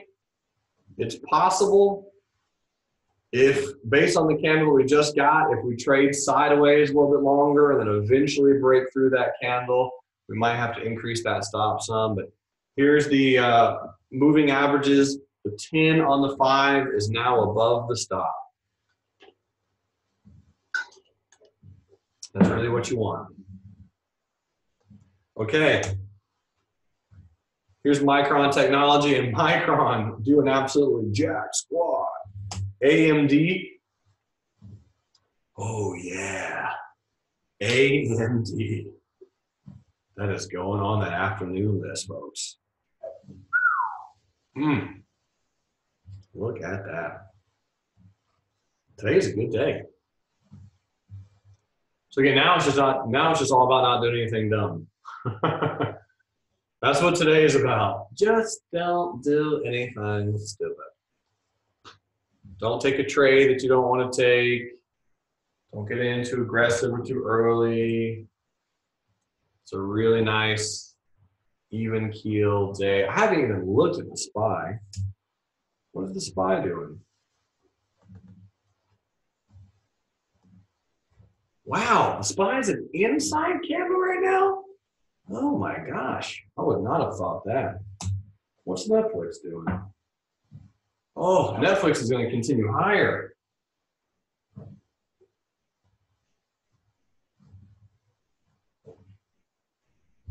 Netflix is going to go higher, potentially. See if it breaks out of that pattern. Again, that bear call spread, I know it's going to come up into that spread. I'm very confident. So I'm going to have to get into some calls. I'll have to get into a call and also a bull put spread on Netflix to protect that position. Maybe even a put sale if I can afford it. I'll have to check. Speaking of put sale, GoDaddy up 1% after the Super Bowl. So GoDaddy rocking and rolling. HUYA up very, very small.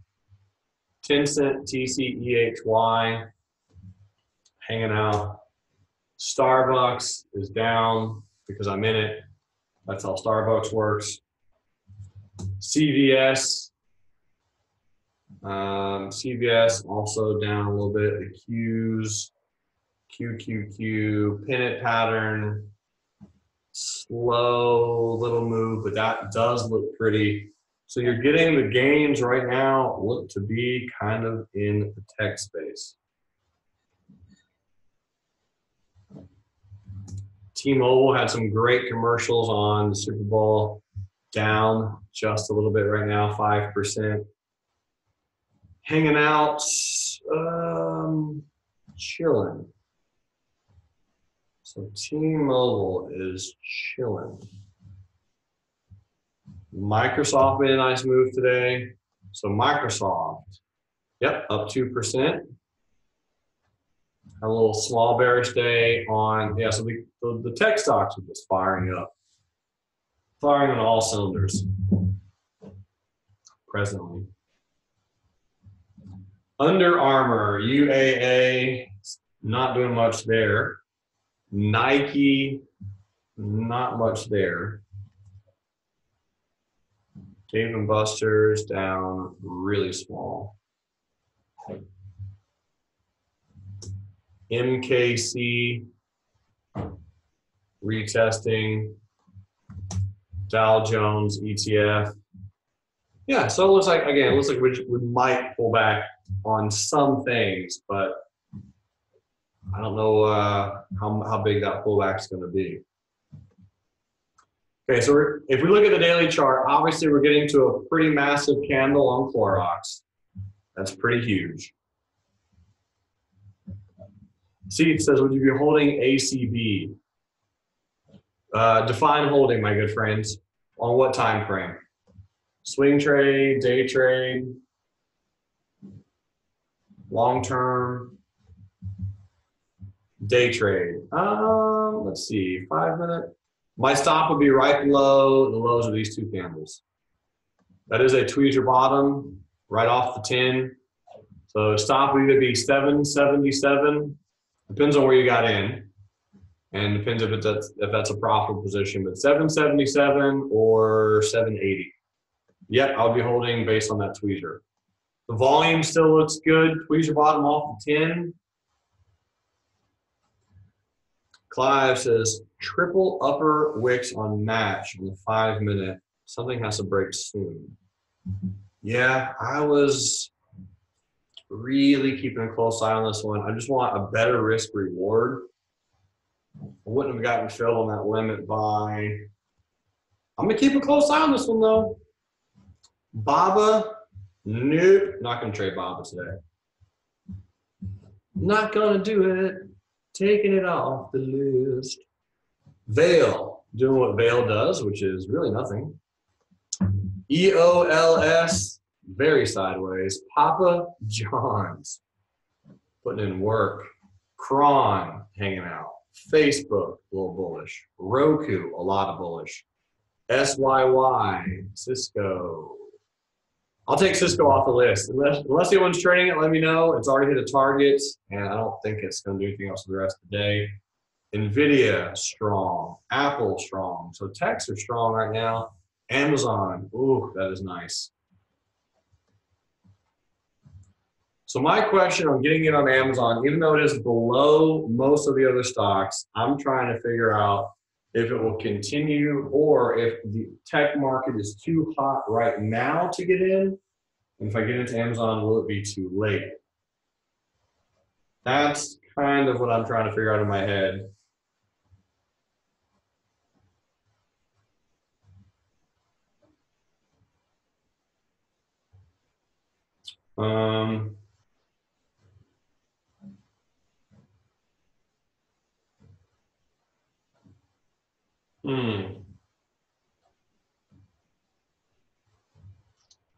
Trying to see if there's anything else out there.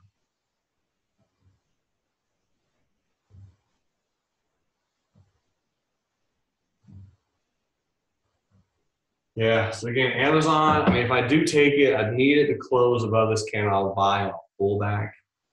Because again, I do think that bear trap was so obvious to see yesterday. Yesterday being Friday, of course. Something like this. So Amazon's a maybe.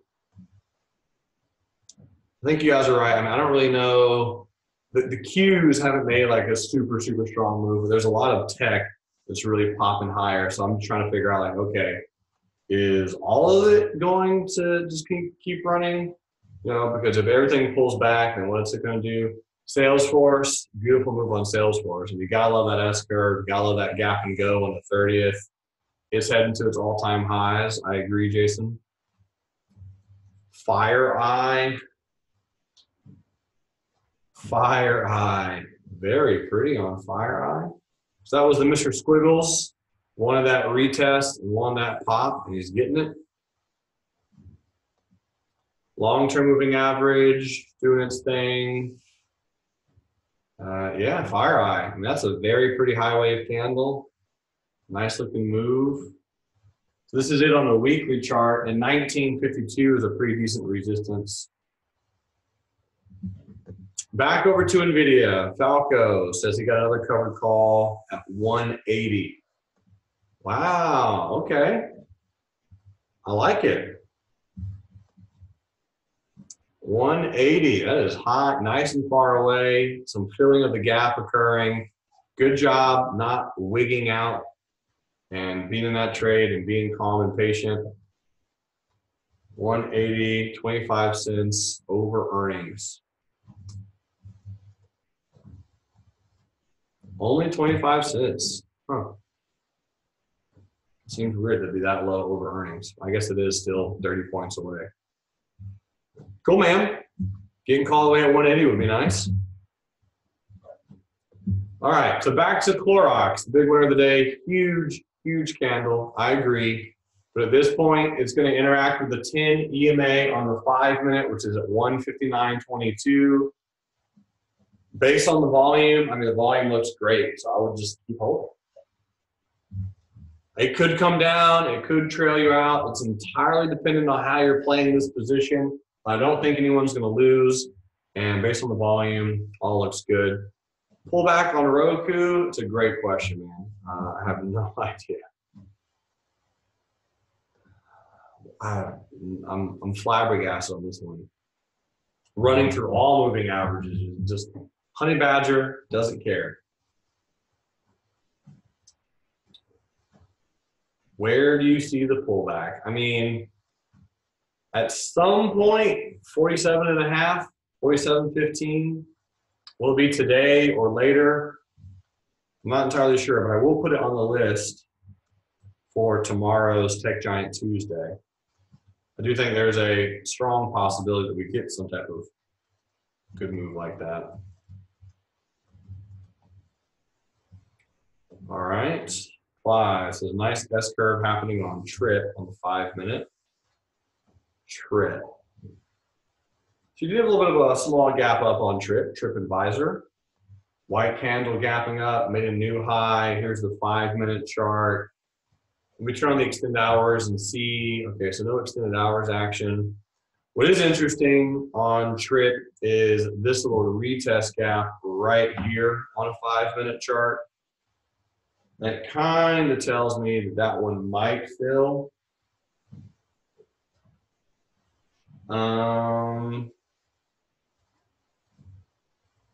Waiting around to see if anything specifically interesting is going to happen. I can put that on the list. If we get another bearish candle or so, a little bit more sideways movement, we could increase that stop and kind of take it from there.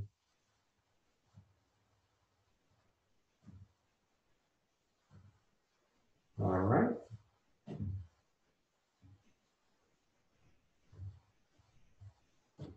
So again, Microsoft up, PayPal's at 91.05. So beautiful double bottom on PayPal. Well done.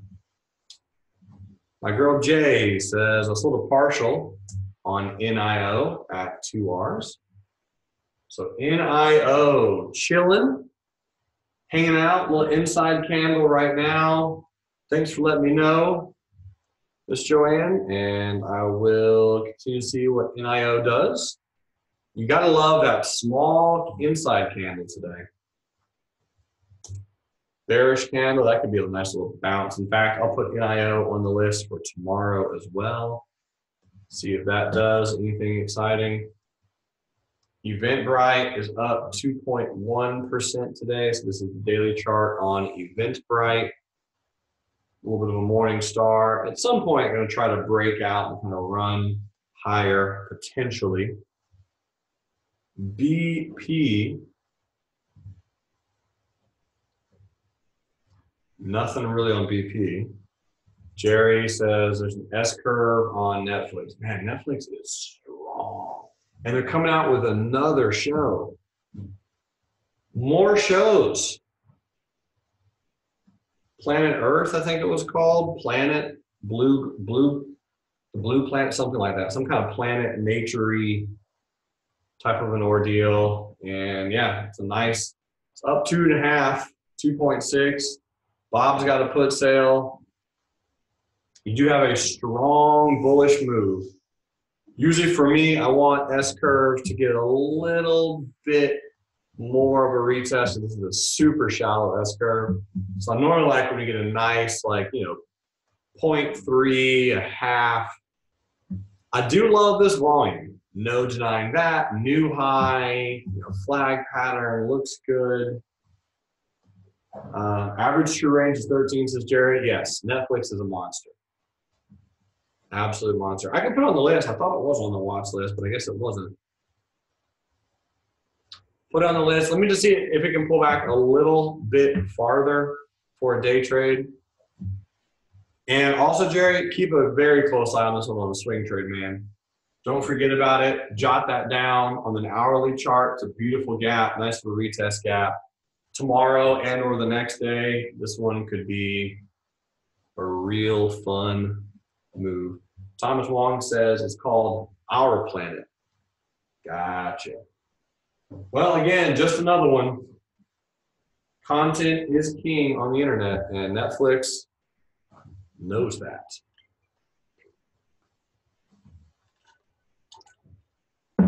All right. Scrolling through the list. It's still Mentorship Monday. You'll be with me all day. If anyone has any questions, let me know. Happy to answer any questions about anything that you want. And as far as the stop on Clorox, this was the trade of the day for many people. All thanks to Robert Falco's call out and that doji on Friday. And some technically great pre-market analysis. So what I would do on, look at the volume on Clorox. Wow. Actually give it just 2 or 3 more minutes before, well, not 2 or 3 more minutes, 5 or 10 more minutes before moving that stop. I do think this was the shakeout. This is a 5-minute chart without the extended hours on. I think with our stop at 158.72, I think that's the place to keep it. So just keep it there. And if you have your target, your limit sell at 161.98, I think all is good on this one. Let's keep that stop where it is. Just in case you get some type of weird, quick sell-off, some type of flash that scares people out of this trade. And, you know, just something to keep in mind. All right. So ACB is at 797, up 7.6%. This is Aurora Cannabis. You got that tweezer bottom right off the 10 looking toasty.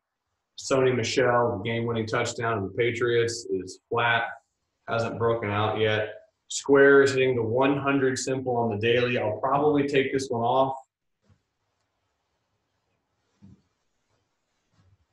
Probably take this one off for a day trade, just at the present moment in time.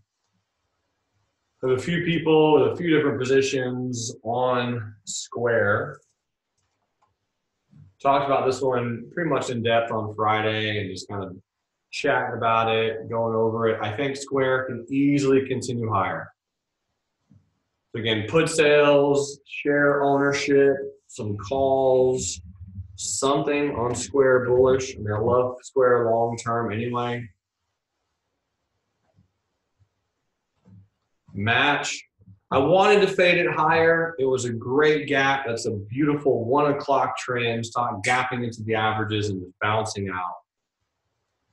I'm not going to get filled. No. I'm just going to keep missing that like a giant chicken. That's okay. That's all right. Got the analysis right. Again, that's part of it. Recognize the opportunity. If you can recognize the opportunity, you can do it again. I'm going to take it off the list. And if anybody wants me to review it again at some point, just let me know. VALE is at 12.11. I'll give Tony an update on that one. Okay. For future reference, VALE moves very little intraday. Gaps nicely often, but moves like garbage for day trading. Just FYI. Welcome, David Johnson.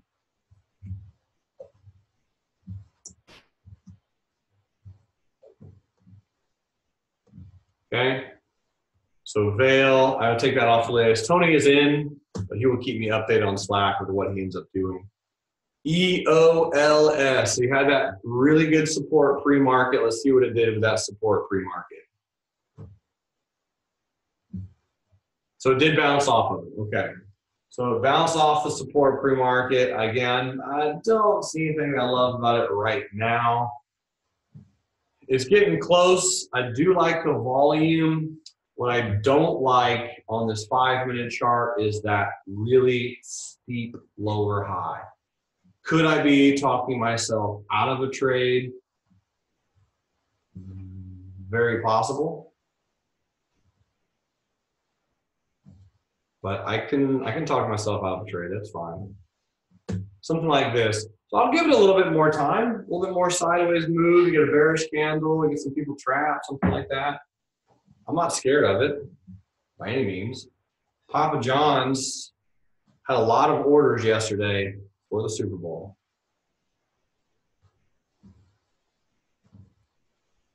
Jason says the NASDAQ broke the double top highs on Friday. Yep, NASDAQ is strong right now. So if you're in on Papa John's, this is, again, I'll kind of help you with the stop movement.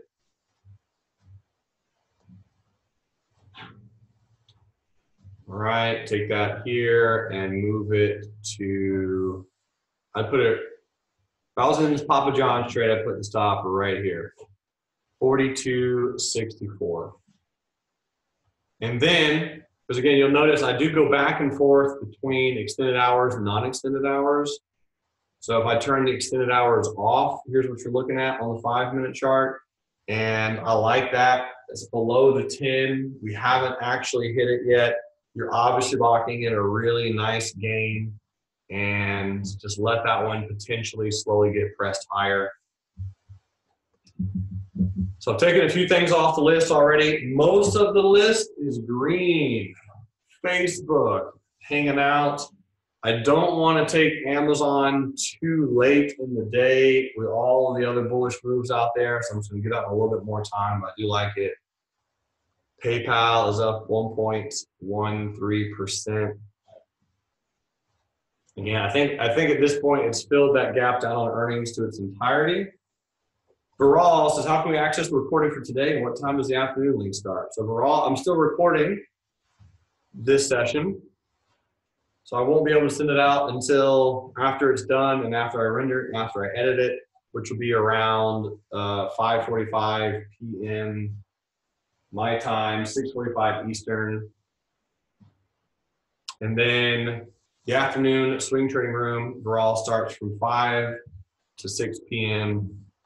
Eastern every single day. So 5 p.m. Eastern, that link will begin to start. Hope that helps your question or answers your question. Very valid question. Viral says, is it mainly swing trades? It is mainly swing trades, but we do look over some day trades, look at what worked in the previous day, and every now and then, if I see a good setup, it's usually once a day, I'll kind of discuss what could be a nice trade for a day trade, you know, just in general, talk a little bit about that. Yep, it's mostly swing trades, credit spreads, long-term analysis, all that good stuff. So again, back over to Square, I love the compression that we're getting between these long-term averages. Just something to keep in mind, I am a fan. I do like it.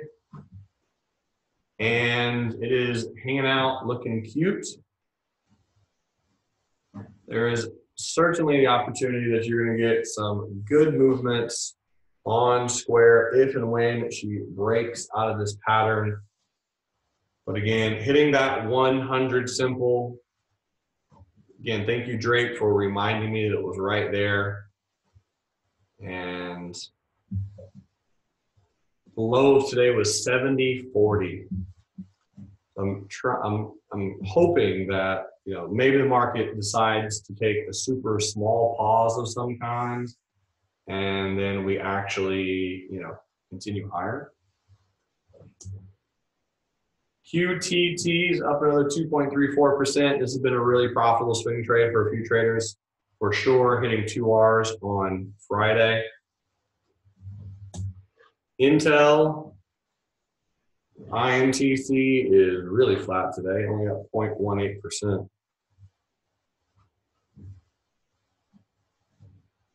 Intel hanging out. 5 says crazy high upper wick on CDNS.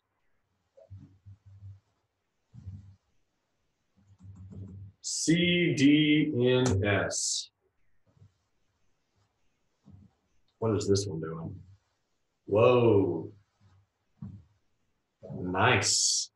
Another technology software company, so like a lot of techs, it's been running, and yeah, that is a wild candle. I wonder if it's real. It looks real. Let's see if it's also on toss. CDNS. Yep, looks like it's there as well. Interesting. All right. Don't know if it's accurate, but we could put it on the list because it could continue up into that price. Adam says the trade desk is making a nice move ahead of earnings, and Michael's talking about McDonald's. So the trade, pretty much anything with the word desk in it has been doing really well recently. The trade desk, a bunch of white candles in a row. Earnings is still about a month away. Great bullish gap and go 4 days ago, kind of similar to Salesforce, it looks like, just putting in a lot of good work. And yeah, trade desk is on a run right now. There's going to be a lot of potential dip buying opportunities out there. Wix, WIX, they had a Super Bowl commercial, super small candle right now. Shopify is up 1.32. And again, this one ought to be making new all-time highs pretty soon. I'll look at Allstate and I'll hop over to McDonald's. This is Allstate, ticker symbol ALL. On the daily, it's been a nice little move recently, and inside candle today.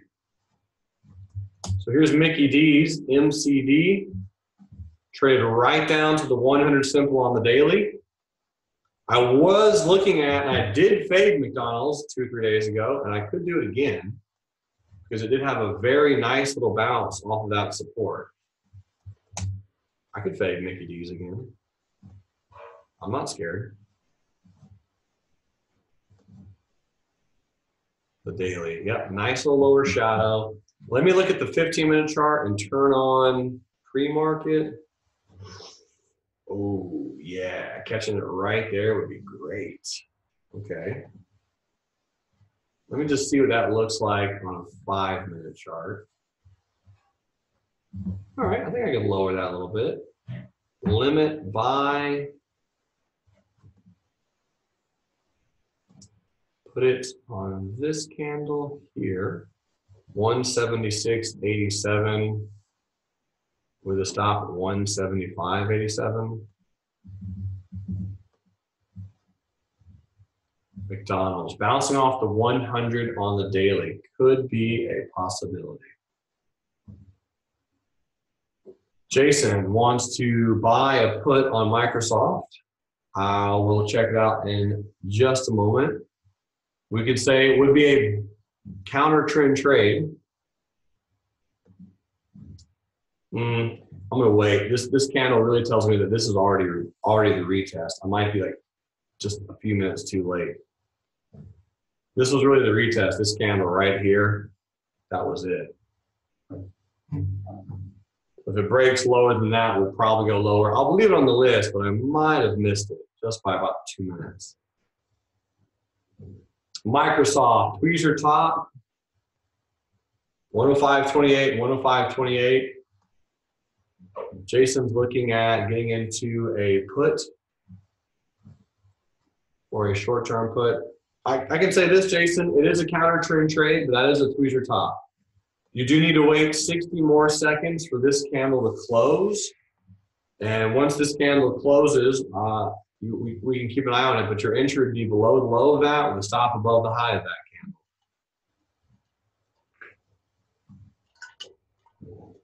candle. And that would be it. Ooh, Sony crossing my line. Sony. All right. I want to play this one again. Perfect little breakout too.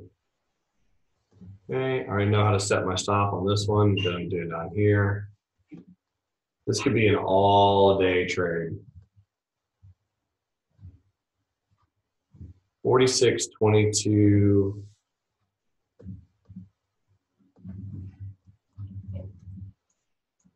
In honor of Sonny Michel and Patriots winning SNE 46.22, limit buy with stop loss of 45.79. We just make sure the 100 on the daily is still down, or the weekly is still down there. I want to make sure my entry, my stop, 45.96. Okay. 45.96. All right. Again, remember, you by no means have to do this trade. If you're already profitable for the day and you don't want to lose any more, then I wouldn't do this trade. It's going to be entirely up to your risk tolerance.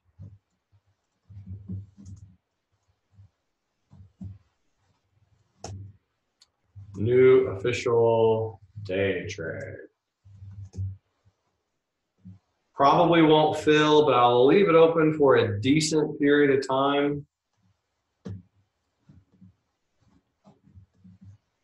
Two, and again, if this one works, Falco will also get another frequent trader point because it's more or less his decision to make me do this trade.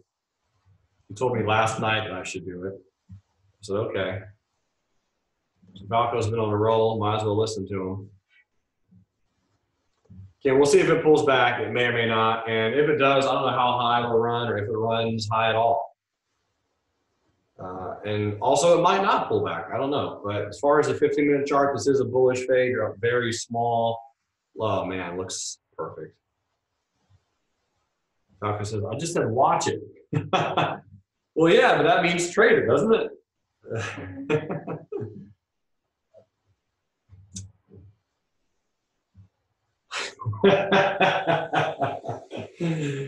Oh, man.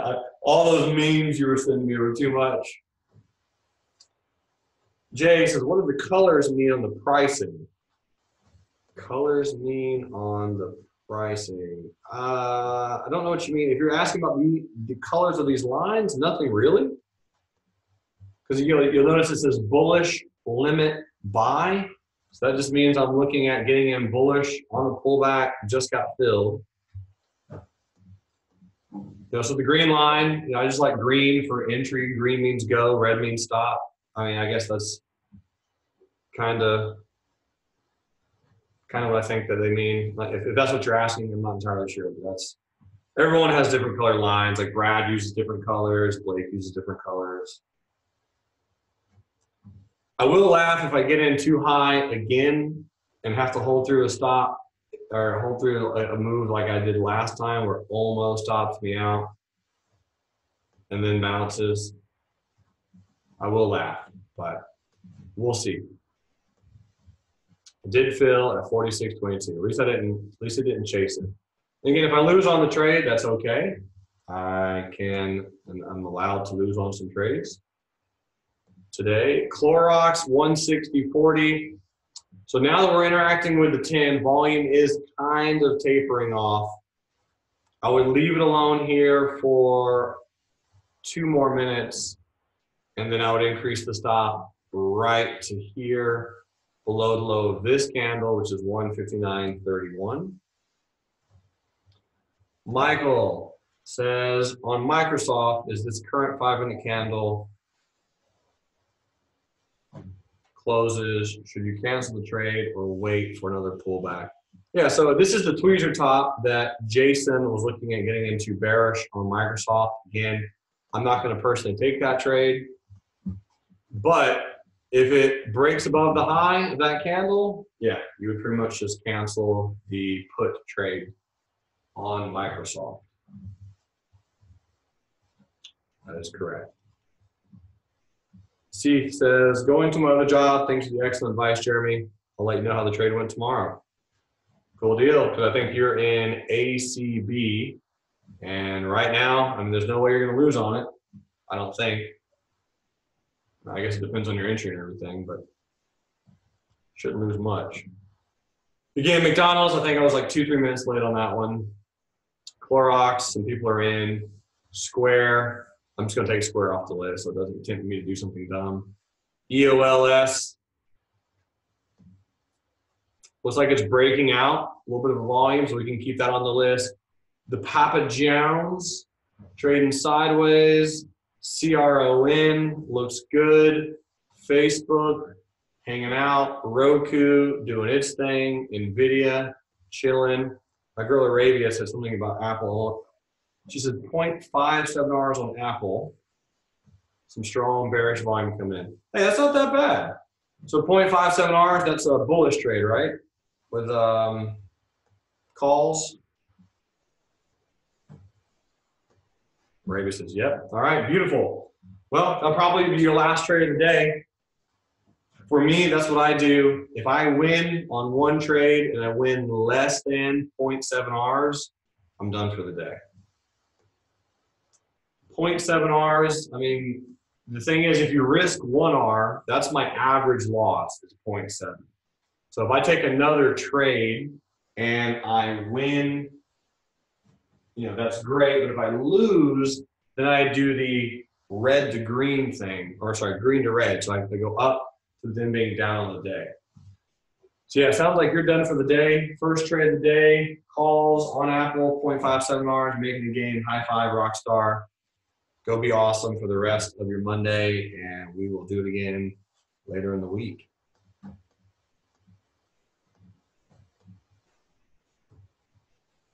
Okay. So Apple, so Arabia is getting out of her calls, which again, new high of the day, you know, just a new high in general. Looks pretty good. Andrew says, if you are in ACB, just hit some strong resistance. As Jay would say, it's a good time to take some profits. So ACB at 805, what's the good resistance? Yep, coming up, I see what you're looking at. 808 drum. Yeah, man. New high of the day, nice little pop. So again, if I was in this trade, my stop would be about 780, and I would take something right here. Probably a quarter. I mean, it depends on your position size, how much you have left, your profits for the day, all that good stuff. But I would lock in either a quarter of the position or half at the most. Because again, that's good looking volume. Looks like it's just going to slowly keep grinding higher.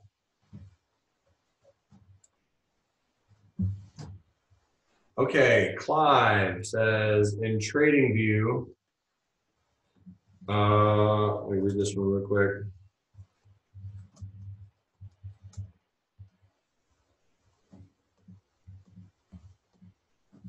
Okay, Clive says, in TradingView, when you switch the time period to a weekly chart, does it give you the past 5 trading days to form a week, or is it working the calendar Monday through Friday? It's the Monday through Friday. That's a good question. Never been asked that one before. Yep, so it's just a pure Monday through Friday. So it's not the last 5 days, but it's just that Monday through Friday. Clive says, sorry. What are you apologizing about, man? It's a great question. In fact, asking a question that I've never been asked before in my life is like one of the greatest feelings in the world to me. Because then I get to answer something I had never answered before. It's like a new experience. All is good, my brother. Rocky says your 0.7 hour loss rule is like creating a get out of jail free card for your next average loss. Bingo. Sony Michelle, come on, baby, with that game-winning touchdown. Oh, what a retest. Yes, please. Just keep on cruising.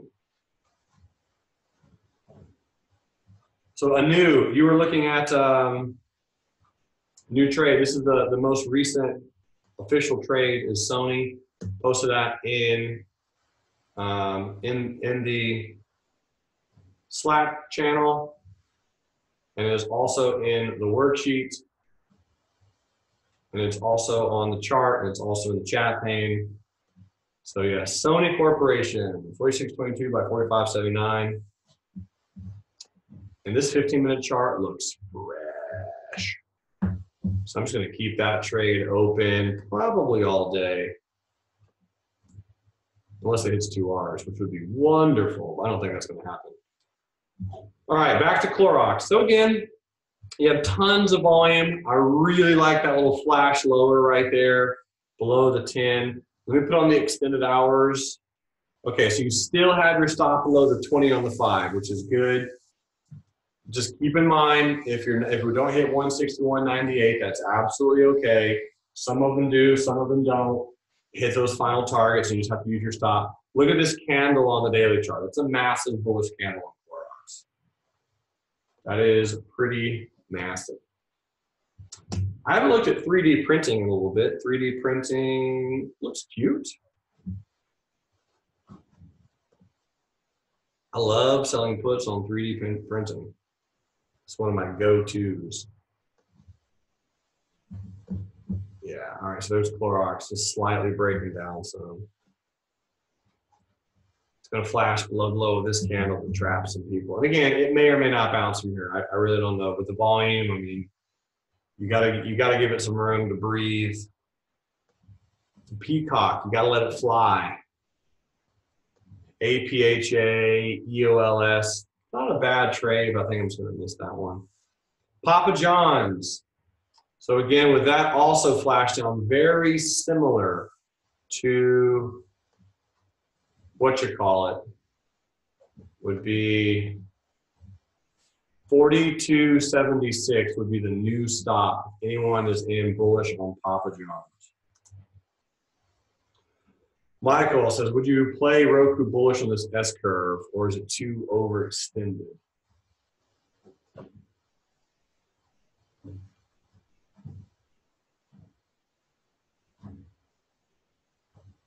It's too overextended for me. Michael says, I'm trying to sound like I know what I'm talking about. Oh man, that's funny. Dude, don't worry about it. Who cares? Here's the cool thing, Michael. Think about it this way. I'm the owner of the company, right? So if someone's mean to you, I can just kick them out. I got your back, man. No one's ever mean. That's the thing. I'm probably the meanest person here at Real Life Trading. So think about it that way. Everyone else is just like this one big, just happy-go-lucky family. I'm the mean guy. So don't even worry about it, man. Ask your question. I agree with you. I'm not going to personally take that one. I think it's a little bit too high. And let me know if I'm saying this right. I apologize if I'm not. Is it pronounced Nito, or is it Nateo, or potentially something else? My boy Nateo says, quick question. Do you consider market direction to get your trades? Also, do you have any ideal volume? When you say market direction, do you mean like general broad market, like the SPY, the Qs, just the broad markets? Gotcha. I don't very much, actually. I don't. Not a whole, as much as you would think. It depends on how much the market is moving, Mateo. It's a great question. Let me go over to the SPY and talk about it. I can tell you the ideal volume. Ideal volume you're talking about on the stock. So if I have a stock that has 1 million shares or more, that's my ideal volume. So I can answer that one really easily. Ideal volume, 1 million shares on average. Okay. So after that, with the broader market, if the whole market is gapping down, like the entire market is gapping down, I will look for the market to either go higher that day, or I will look for a bullish gap, something that's doing different than the overall market. So if the overall market is up a massive amount, I'm looking for something that's going to be down. And the psychological reason I do that is because people in those trades, when the whole market is doing one thing, like going up, trading sideways or hanging out, and their particular stock is doing something else, people tend to get annoyed, frustrated, emotional, and they end up making a kind of a fast and potentially quick and potentially impulsive decision. And I like to look out for those. If I'm in a trade and I know that particular trade might be tied to the market, like Amazon or Apple or something, sometimes I will go look at the broader market and just see what it's doing and see if I should exit. It's a really, unfortunately, kind of a case-by-case basis. But there's no right or wrong way to do it. If you look at the general market and you're like, okay, the general market's up, let me go take a bullish trade, that's fine. And you can always keep a chart of the SPY on your watch list or something and look at the SPY and just see what it's doing. And if you're in a particular position and bullish and the SPY just craters and starts selling off really hard and your position doesn't, you're like, all right, well, you can either trail your stop, get it closer, or just exit your position. I mean, you can do that. But for me, I just find it a lot easier to let the broader market do what the broader market's going to do and just look at the general whatever stock I'm trading. Good question, though. Nicole, what's up, Nicole? Nicole says, do you set up the OCO order after you get into a trade or just leave it and watch it? I set up an OCO order before I get into the trade. So when I'm getting into a trade, I have my entry, I have my stop, and I have my target. And usually I'll just have my target at some random spot that I can drag and drop it later. But yeah, I'll have my OCO order before I get into the trade, and I can adjust the target, adjust the stop once it's in. So that way I can walk away from the trade at some specific spot in time if all goes kind of according to plan. Good question. All right. Getting some good stuff out there, folks. Alex says, do you trade during the news? I do not. Nope, I don't trade the news. Jay says, McDonald's is below your mark. Yeah, I think I missed that initial move, so I'm going to wait on McDonald's just a little bit. I'll look at it in a second. Jason says, do you have any thoughts on JP Morgan? Not really. Super sideways, no real gap. I'm not a huge fan of the candle. Nah, man. I'm just going to chop around most of the day. Don't see much on it. Chase says, do you use the 1 minute to determine your new stop loss? No, I usually use the 5 minute. I'm moving a stop. 5 or 3, not the 1. So again, McDonald's did go down and flash into that 176.76 price. I could have gotten a fill there. It's just not. I don't know, man. Maybe I'm just being too chicken on McDonald's. Maybe I'm just playing something. I normally don't take, just without question, a bounce off the 100 on the daily, but it did make a new low. That is kind of cute. Do you have a lot of bearish candles in a row? It's not a bad trade. It's like a B+. I'm trying to figure out why I'm not in. Let me see if I can find a good answer.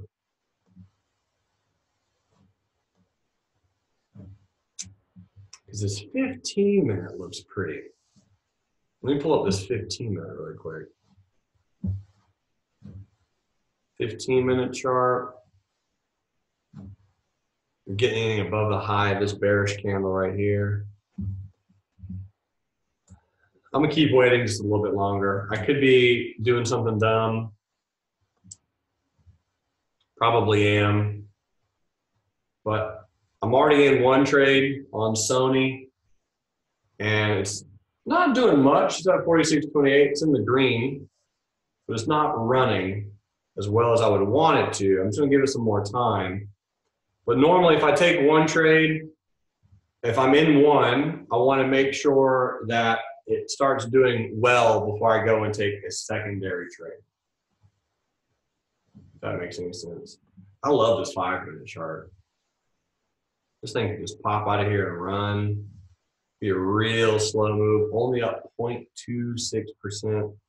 Yeah, I'm just going to keep giving Sony some time. And then Clorox, the big winner of the day for many of you, that stop placement at 159.31 is going to be the perfect place to put it. Spice says McDonald's would be a counter trend trade. Yes, that is correct. It would be. Which that's not necessarily the reason I'm scared of trading it. Sony is also a counter trend trade. I mean, it was really between McDonald's and Sony. That was really it. It was between McDonald's and the SNE. I had to pick one. And once I pick one trade, you know, I'm very rarely going to be in 2 B+ trades at once. I can admit they're B+.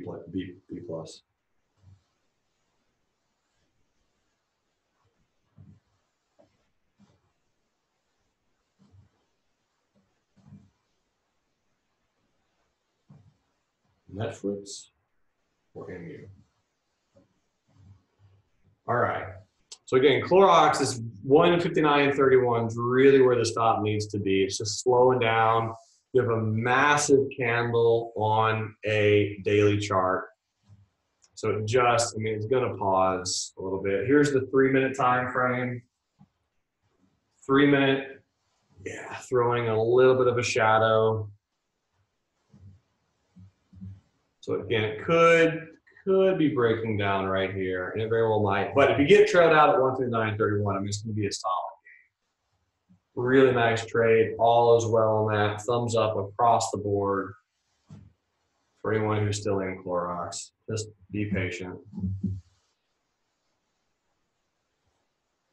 Spice says, Sony has been consolidating for a few weeks where McDonald's has been going down. Maybe that could be a reason to pick Sony over McDonald's.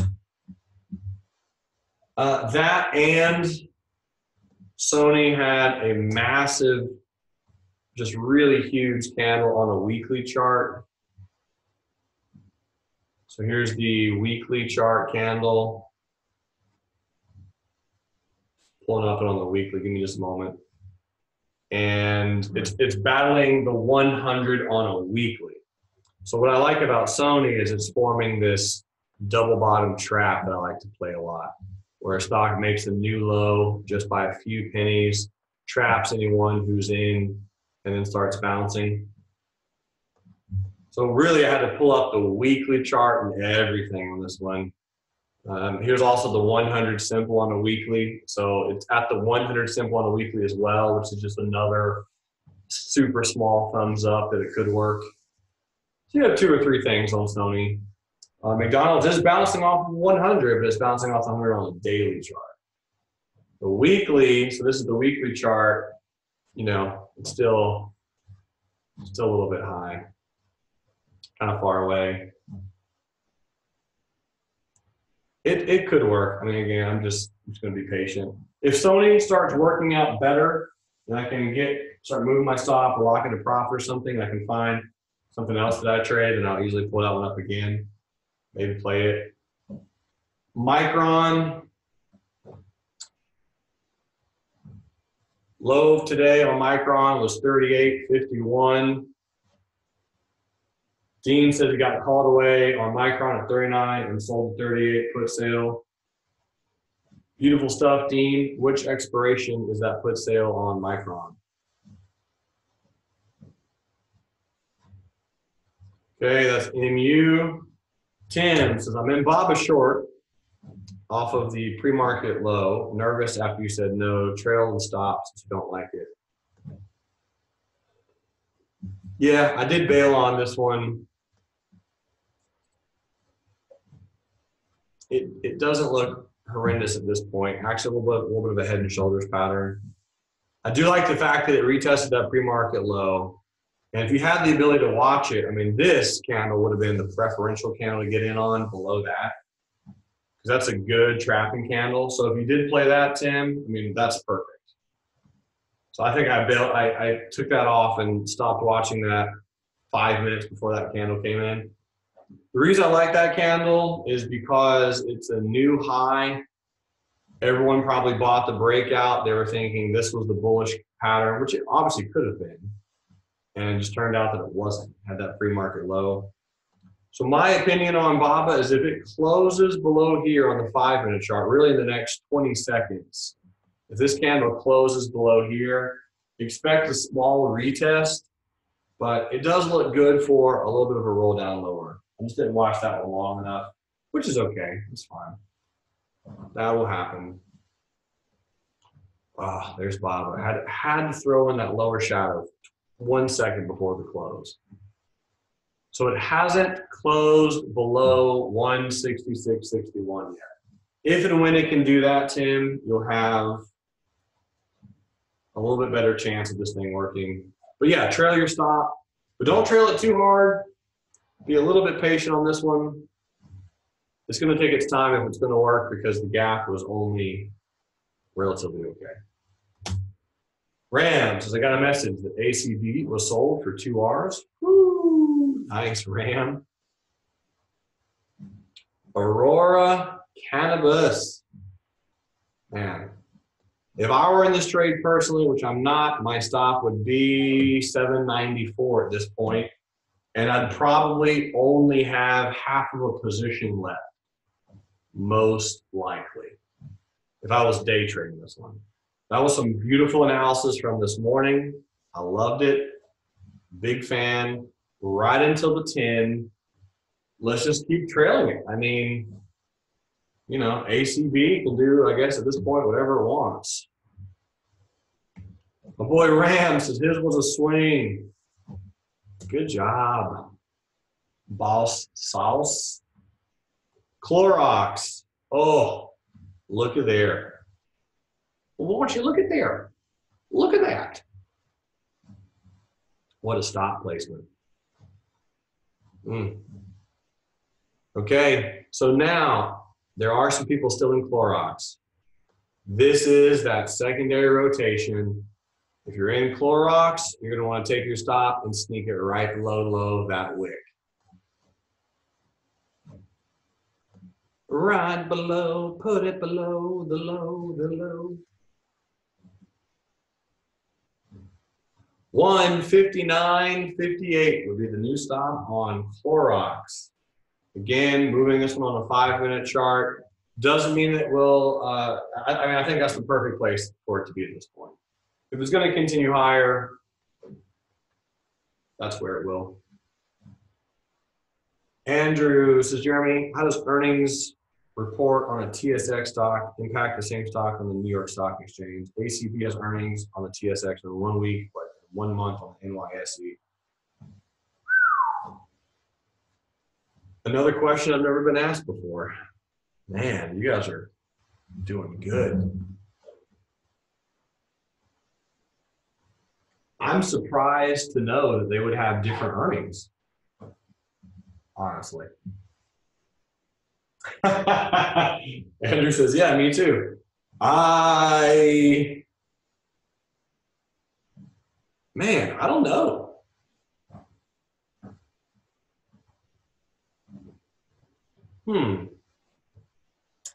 Keep me posted on that one.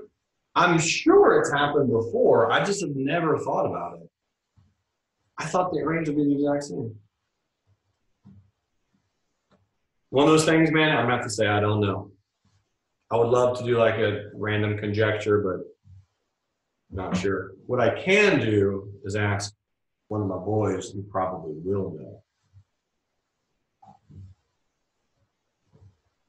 Give me a second.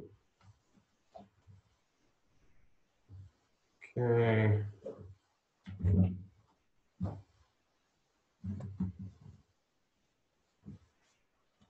Do y'all know the answer to this one? Ram says, I like your chill attitude to trading. Takes a lot of stress off of us, although I don't day trade. Hey man, I appreciate the kind compliment. It's all about low stress. Just gotta relax, take it easy. Alex asked the question, do you know a good way to have an identification? Sorry. an indication on the chart to be formed about the future news that will affect the market from Bloomberg or other sources. Alex, you figure that out, my man, let me know, because then we can become millionaires very quickly. The answer is no, my man. No indication of news or a stock pop that's going to happen before the news happens. Not really, not that I'm aware of. That would be very valuable if you find it, though. Mateo says, do you always risk 1R? As first day member here, I'm very happy. Yep, I always risk 1R on every trade. Now, I will say that R can be different. So 1R for me on a longer term trade is 2,000. So on a big picture, you know, long term, I'm going to be in this one for a while. When I'm getting in, I have a much larger risk. Day trades is 500. Spreads is 2,500.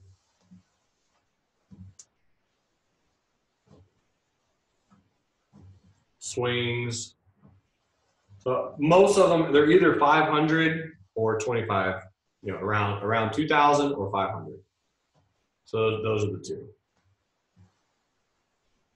Yeah, man. So I mean, you can have different R's based on the type of plan it is, but as long as you know what your risk is, that's really the most important factor and key takeaway is just knowing what it is.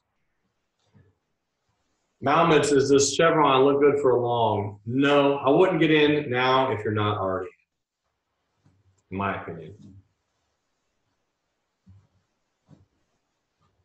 Charles says, speaking of ACB, I was looking at short-term calls I could sell but no premium, but my leaps are in the money. Should I just hold? ACB, no calls on, no premium on calls. So it's at 803. Yeah, you're probably not gonna get any, let's go like to May. Don't even have May, so it's like April or June. April 12 doesn't look that bad. April 12, you're gonna get 35 cents. That's 3% extra premium. But I know you're looking at short-term calls, you said. So there's no real premium in a short-term call, but $12 April is not bad.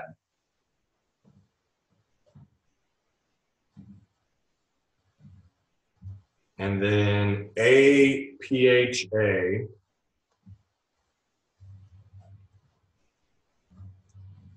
This is on the TSS. Sorry, I know you're trading the NSE.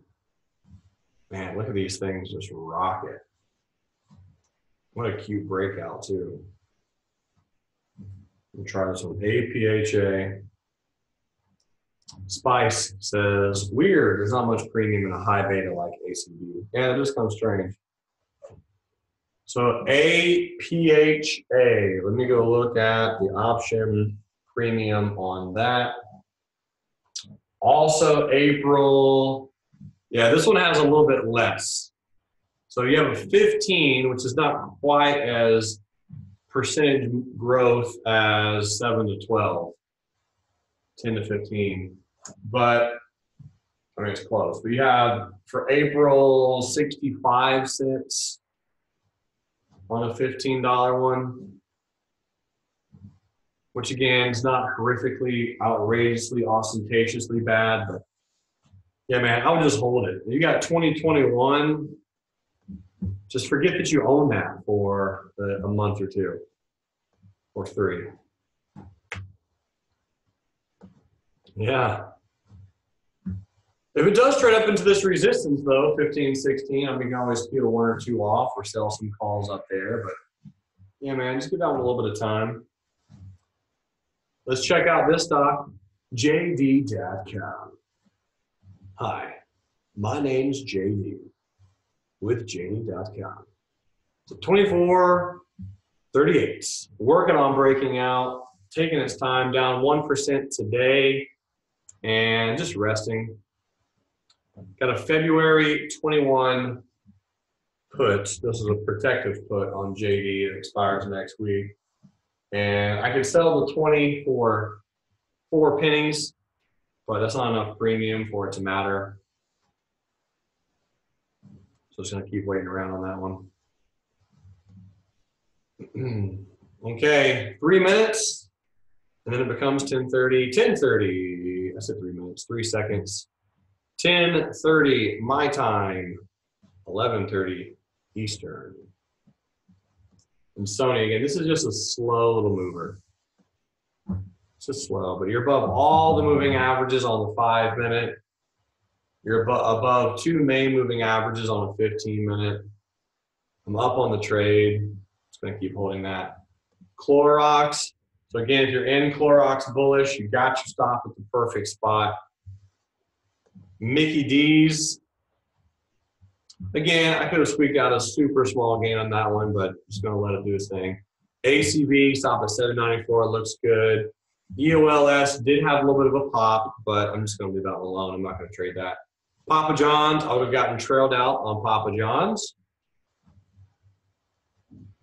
We can take, I'll look at that this afternoon, but we can peel that off the list. Cron, C-R-O-N, not doing much. Facebook, just hanging out.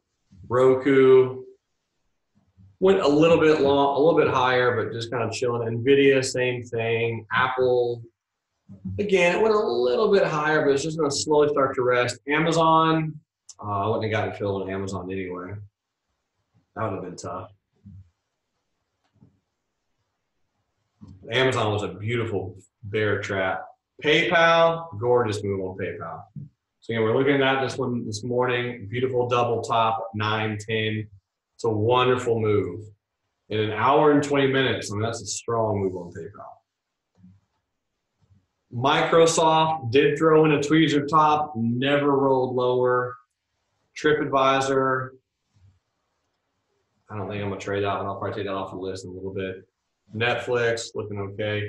And then CDNS, the funny thing is, the first time I looked at this chart, I thought, you know what, it's probably just gonna keep slowly grinding higher. And it has. But it doesn't matter because I'm not in, so I'm just gonna wait it out.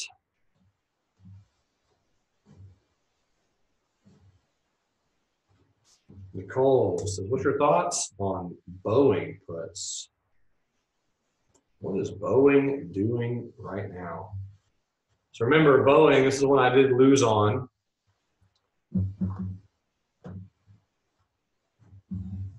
It pains me to say this, Nicole, but I'm just going to say I got to wait.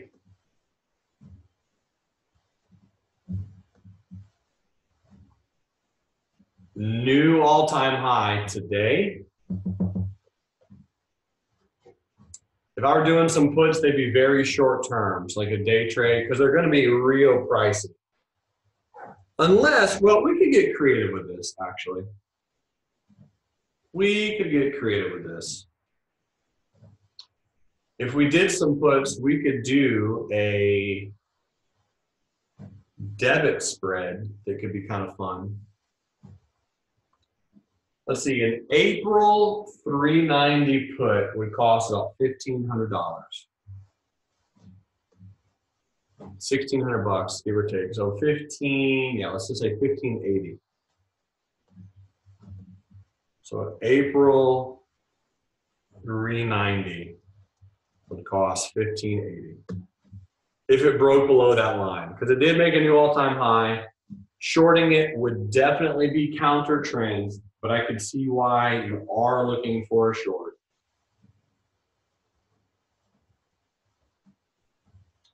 And the next thing that you probably would do is sell. I said I wrote that 290. That should be 390. Hold on. I was like, what's weird? It's 390. April 390 is going to cost 1580. And then you could sell a 350 April put, and that would cost you, I'm sorry, that would bring in $4.30. So the whole trade would cost you about $1,100, and you'd have the potential to make about $4,000. So it's about a 1 to 3 risk reward ratio. That's the only thing I could see right now on Boeing. Mateo says, what do you call an A+ quality setup for short and or long? When I see it, I'll show you. Clorox, I mean, that was it this morning. That was A+. So again, Mateo, I recorded the whole morning. So feel free, when I send out the recording of today to everyone, rewatch the morning and just rewatch how I set up and analyze ACB and Clorox. Those are the 2 best gaps of the day. Those were pretty much A+. Pretty wonderful little trades. Yeah. So you can kind of see it in real time. Andrew says, can you add El Pollo Loco to the afternoon? Done.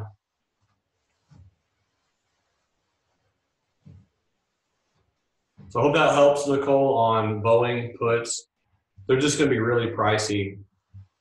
And the reason I was going all the way out till April, I mean, because you're at an all-time high, and you know, they could fill the gap. It could run up a little bit higher, but yeah, I mean, the trend is long, so anything short is just going to be counter trend. But of course, I mean, at some point, the market's going to pull back a little bit to some degree. On the daily chart, I mean, SPY is an inside candle, and it's just hanging out. So if we continue to pop higher and just keep running, then we will keep running. Nicole says, can you explain why the 350 put? I was just kind of looking and picking one at random that's far away. It can bring you in premium, but also gives you a good risk reward. So I was just looking at the option chain. Hope that helps. But I mean, it's really kind of just a random pick because you want enough money that you get a good risk reward. So for example, we go back over to Boeing, so BA, and let's say you did a 390 long put and a 380 short put. That trade, 390 would be 1580 and 380 would be 1120, so that would cost you $4. So it costs you $400 to do that, and your reward, your maximum reward is $10. Cost is $4. So you're looking at like a 1 to 2 risk reward ratio on that trade. So the other one's just a little bit better. Just a little bit better of a risk reward, like 1 to 3-ish. That was really it. Valid question. Viral says, how'd you come up with that setup? I'm not personally going to do that trade, Viral. But I mean, April, you could pick April, you could pick March. The reason I'm picking April is because it is a counter trend trade and the market is at an all-time high. And you do have a gap down here that needs to be filled. So the trend could just keep doing this. And the thing is, if you did a 350 put, right, and the stock goes higher, then you'd be able to, since you sold that put, you'd be able to buy to close that put for a gain, actually. And then if the stock drops, you'll be able to sell another put again when the stock drops and bring in more premium, offsetting the cost of the put that you bought. So if you bought April, you might have enough time to actually catch that rotation down because it is counter trend. I mean, the trend is just going bullish. And that's, is Boeing's going to keep going up until April? I mean, it's very possible, but at some point it'll have a move rotation. And if we get a big drop in the market, April, you might have enough time to actually catch it. So I hope that helps. That would be a bear put spread on Boeing. Again, I'm not going to personally do that trade. I got burned on Boeing short, and I guess it's just going to slowly keep grinding higher.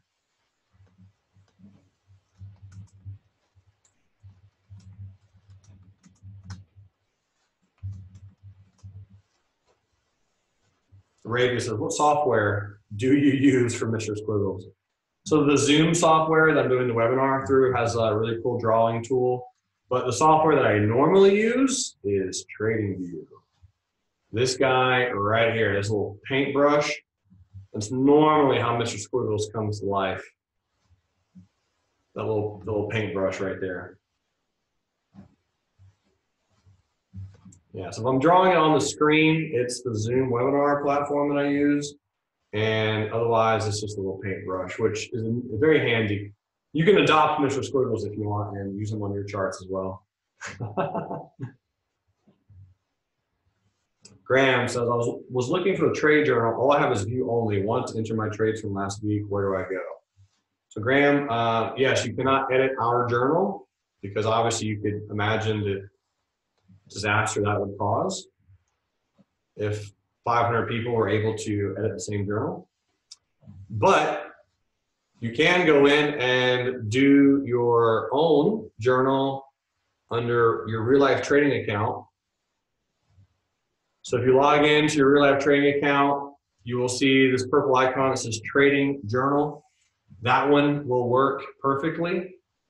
Or if you are familiar with Excel, you can download our Excel journal, and then you can delete it and use all the formulas within inside of the sales if you want to do it that way. So you either download it onto your desktop or documents, wherever you want to save it. Save it or just use that journal. Either one will be fine.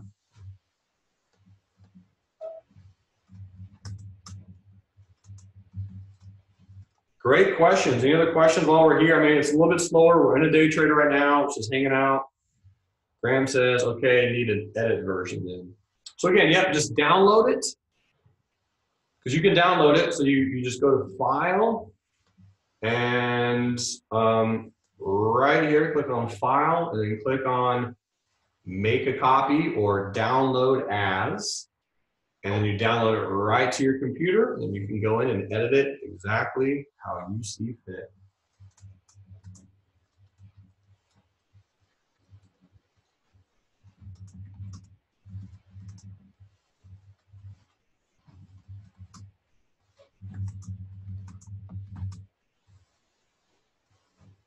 Beautiful question. Okay. Now, I will say that we are coming up on lunchtime. So in 15 minutes, I'll be taking a little bit of a small break. Right now, SNE is just slowly meandering higher. It is really taking its time. I don't think it's going to get to 2 Rs, which is obviously my target, but it could. I do like this new high that it made right here. That's kind of nice. And this 15-minute chart, I guess I'm just going to be holding this trade for, again, like I mentioned, most of the day. 2R is definitely within its reach, but I'll probably exit this one for a small gain at some point. Clorox, many of you are still in Clorox. I love the stop at 159.58. We'll just leave it right there. McDonald's, I did not enter McDonald's. I would have been up on it very small. That's okay. I don't mind. I just don't want to take 2 trades at once. ACV is doing fine. ACA, PHA is doing okay. EOLS, I'm just going to take that off the list. I'm not going to trade that. It's too wild. Cron, slowly grinding higher. Facebook, hanging out. Roku, chilling after we made a huge move. NVIDIA, relaxing. Apple. So we're getting to that lunchtime, the lame lunchtime hour where things just slow down. And Trip, I'm going to take TripAdvisor off the list. So we're really doing a good job of whittling down the list so far. Let's go look at Baba from my boy Tim, because he said that Baba is working. Hooray, Tim. Nicely done, buddy. I missed that trade, but it's absolutely okay. Again, I just want to kind of paint a picture of what I see, use my experience so that people can get an idea of where to play it, what to do, when to do something, and just take it from there. I mean, I'm not going to trade everything that I see. We don't have the money to trade everything that I see. Don't have the ability to trade everything that I see. It is okay. At this point, I know it sounds crazy. It depends on how many options you have. I think, Tim, you're playing options. It truly depends. But if you did have more than one contract, I would peel off one contract now if I were in that trade personally. If you have only one contract, take the gain because it's out of support, very strong support. And see how well you did on it and then kind of regroup and figure out from there. Obviously, you could keep going lower and I could have my timing completely incorrect, but it just comes down to your plan, your strategy, your goal, what you're trying to accomplish on it, how many positions you have, all those things are important to know. Okay.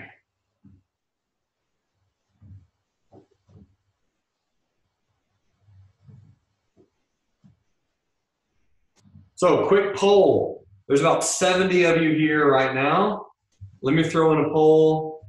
What would you all like to look at or for me to put on while I'm at lunch? And by lunch, I'm probably just going to go answer some emails and do some things. I actually don't eat lunch until about 1. I've already got my RLT workout for the day. Has everyone got their RLT workout done? Feel free to throw in the chat pane. You got 40 push-ups today, 40 calf raises, 40 squats. I even worked out on Super Bowl Sunday.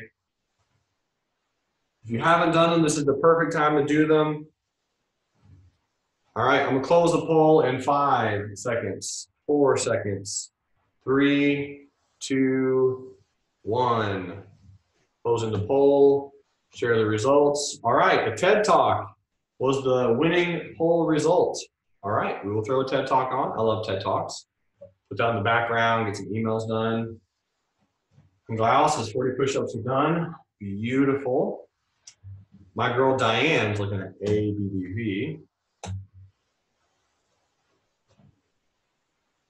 And what I would say just randomly about the whole push-up thing and just the workout challenge, if you want to become more disciplined as a trader or more disciplined as a person, it's a really fun thing to do to pick a super weird strategy, super weird small activity that you do every single day.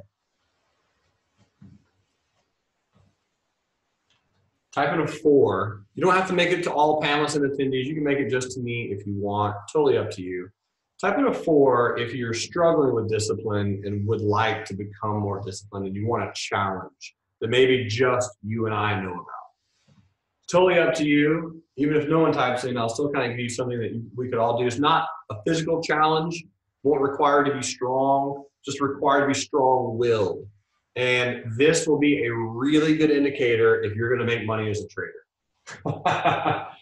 If you can do this, I know it sounds really stupid, but I'm going to tell you a truly magical little experiment that you can do in your day-to-day life and find out if you are able to trade profitably. Because if you can do this one little thing every single day, you most likely will have a shot at being disciplined enough to trade profitably. Here it goes. Pick a time of the day for the rest of the month. All right. So everyone go ahead and pick a time now. I'm not going to tell you what it is first, but you'll go ahead and pick a time. Right into the chat pane so you kind of have like that, okay, I'm doing it. Trust me, this is not a physical exercise. This is not going to have anything to do with physicality. Anyone can do this regardless of their, regardless of your physical ability. Anyone has the ability to do this. All right, so pick a time for the rest of the day. Anytime, right into the chat pane. I got 12:34, I got noon, 9 p.m., 6 p.m., 8 p.m., 3 p.m., 9 p.m., 8 p.m., okay, 4:30. Write that down or remember it. And here you go.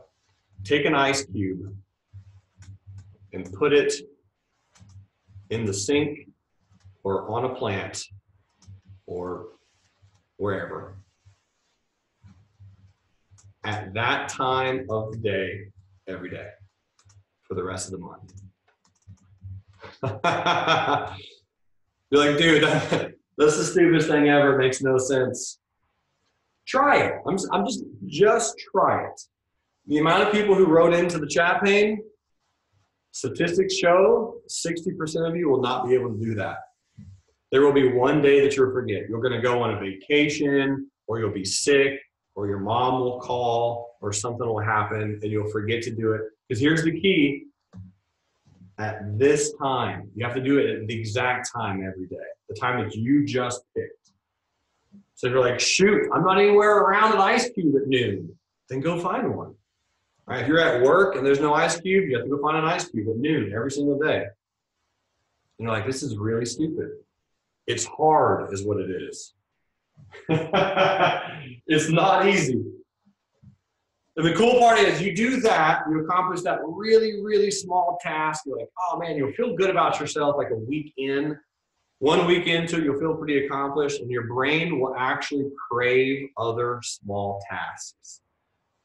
Your brain will slowly crave other things, like you could be making the bed or drinking a glass of water at the same time every single day, or doing a push, whatever it is. Logging onto your computer, checking an email, something like that. It's all about time management. To be a really great trader, you have to manage your time exceptionally well, because the market's going to do whatever it's going to do, whatever it wants, all times of the day anyway. So, Tanya says, neat. I'm getting up every morning. Slavia says, I went from 2 packs of cigarettes a day to 0 in 1 day 15 years ago. Trading is harder. Wow. What a commitment. Well, the good news is if you can do that, I am confident you will be able to trade successfully. If you have that level of discipline, that mental hurdle, that physical pain to overcome, go get it. All right, so everyone who wrote to the chat pane, everyone's here. And by the way, if you're watching this recording, you've watched almost 3 hours of me talk nonstop, so thank you.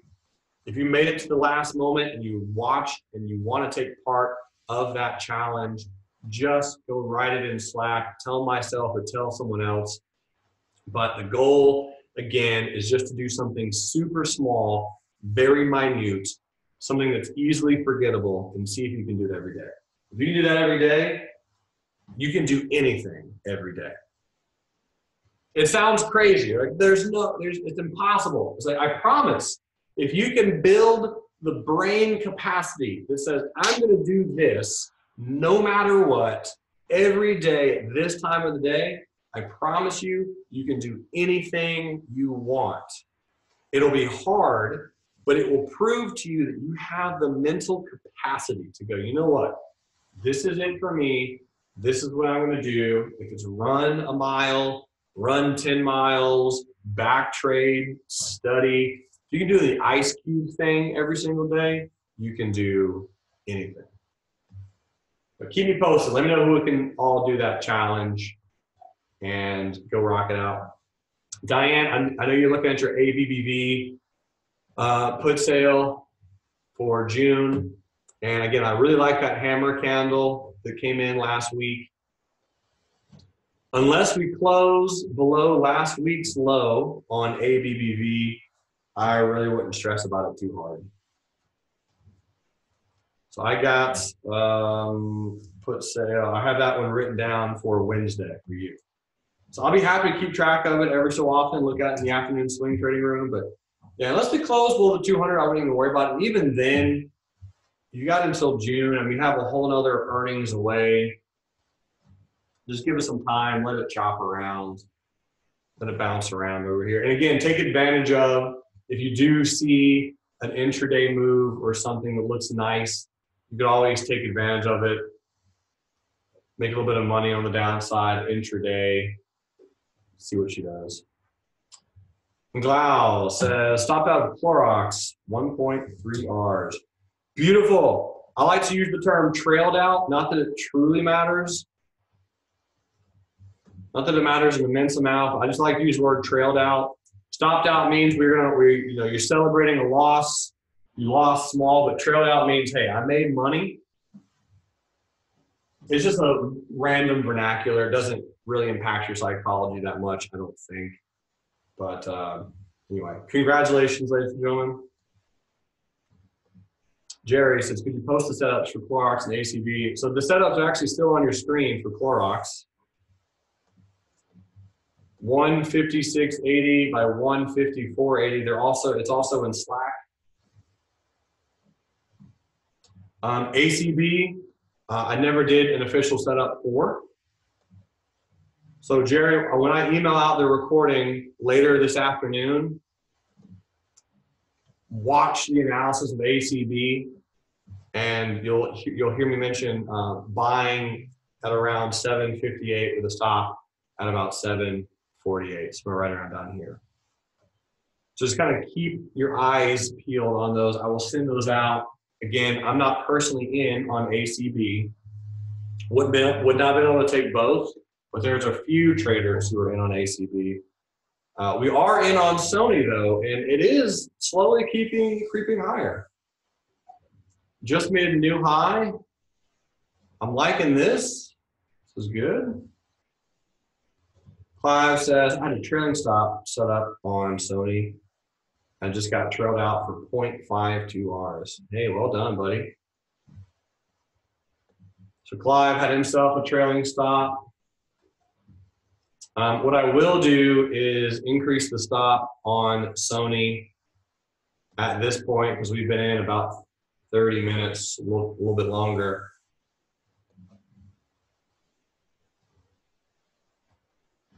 And then I'll put in a target, and then I'm gonna put on a video, and then I'm gonna walk away for about an hour. All right, so the stop, I'm just gonna barely move it, put it right here.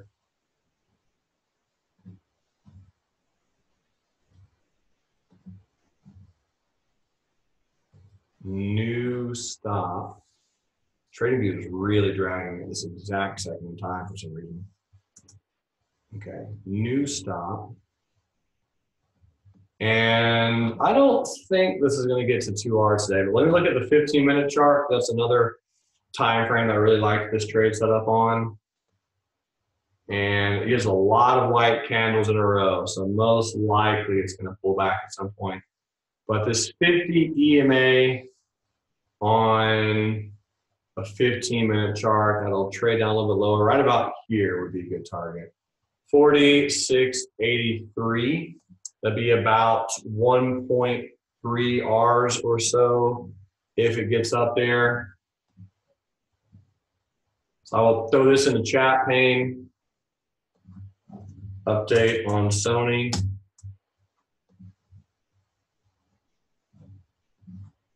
Update on the Sony official day trade. Put this in here. Update. All right. And for those watching the recording, that's going to about do it. Thank you for tuning in. I hope you found some enlightening piece of information. I'll be back in an hour for more Mentorship Monday. You rock.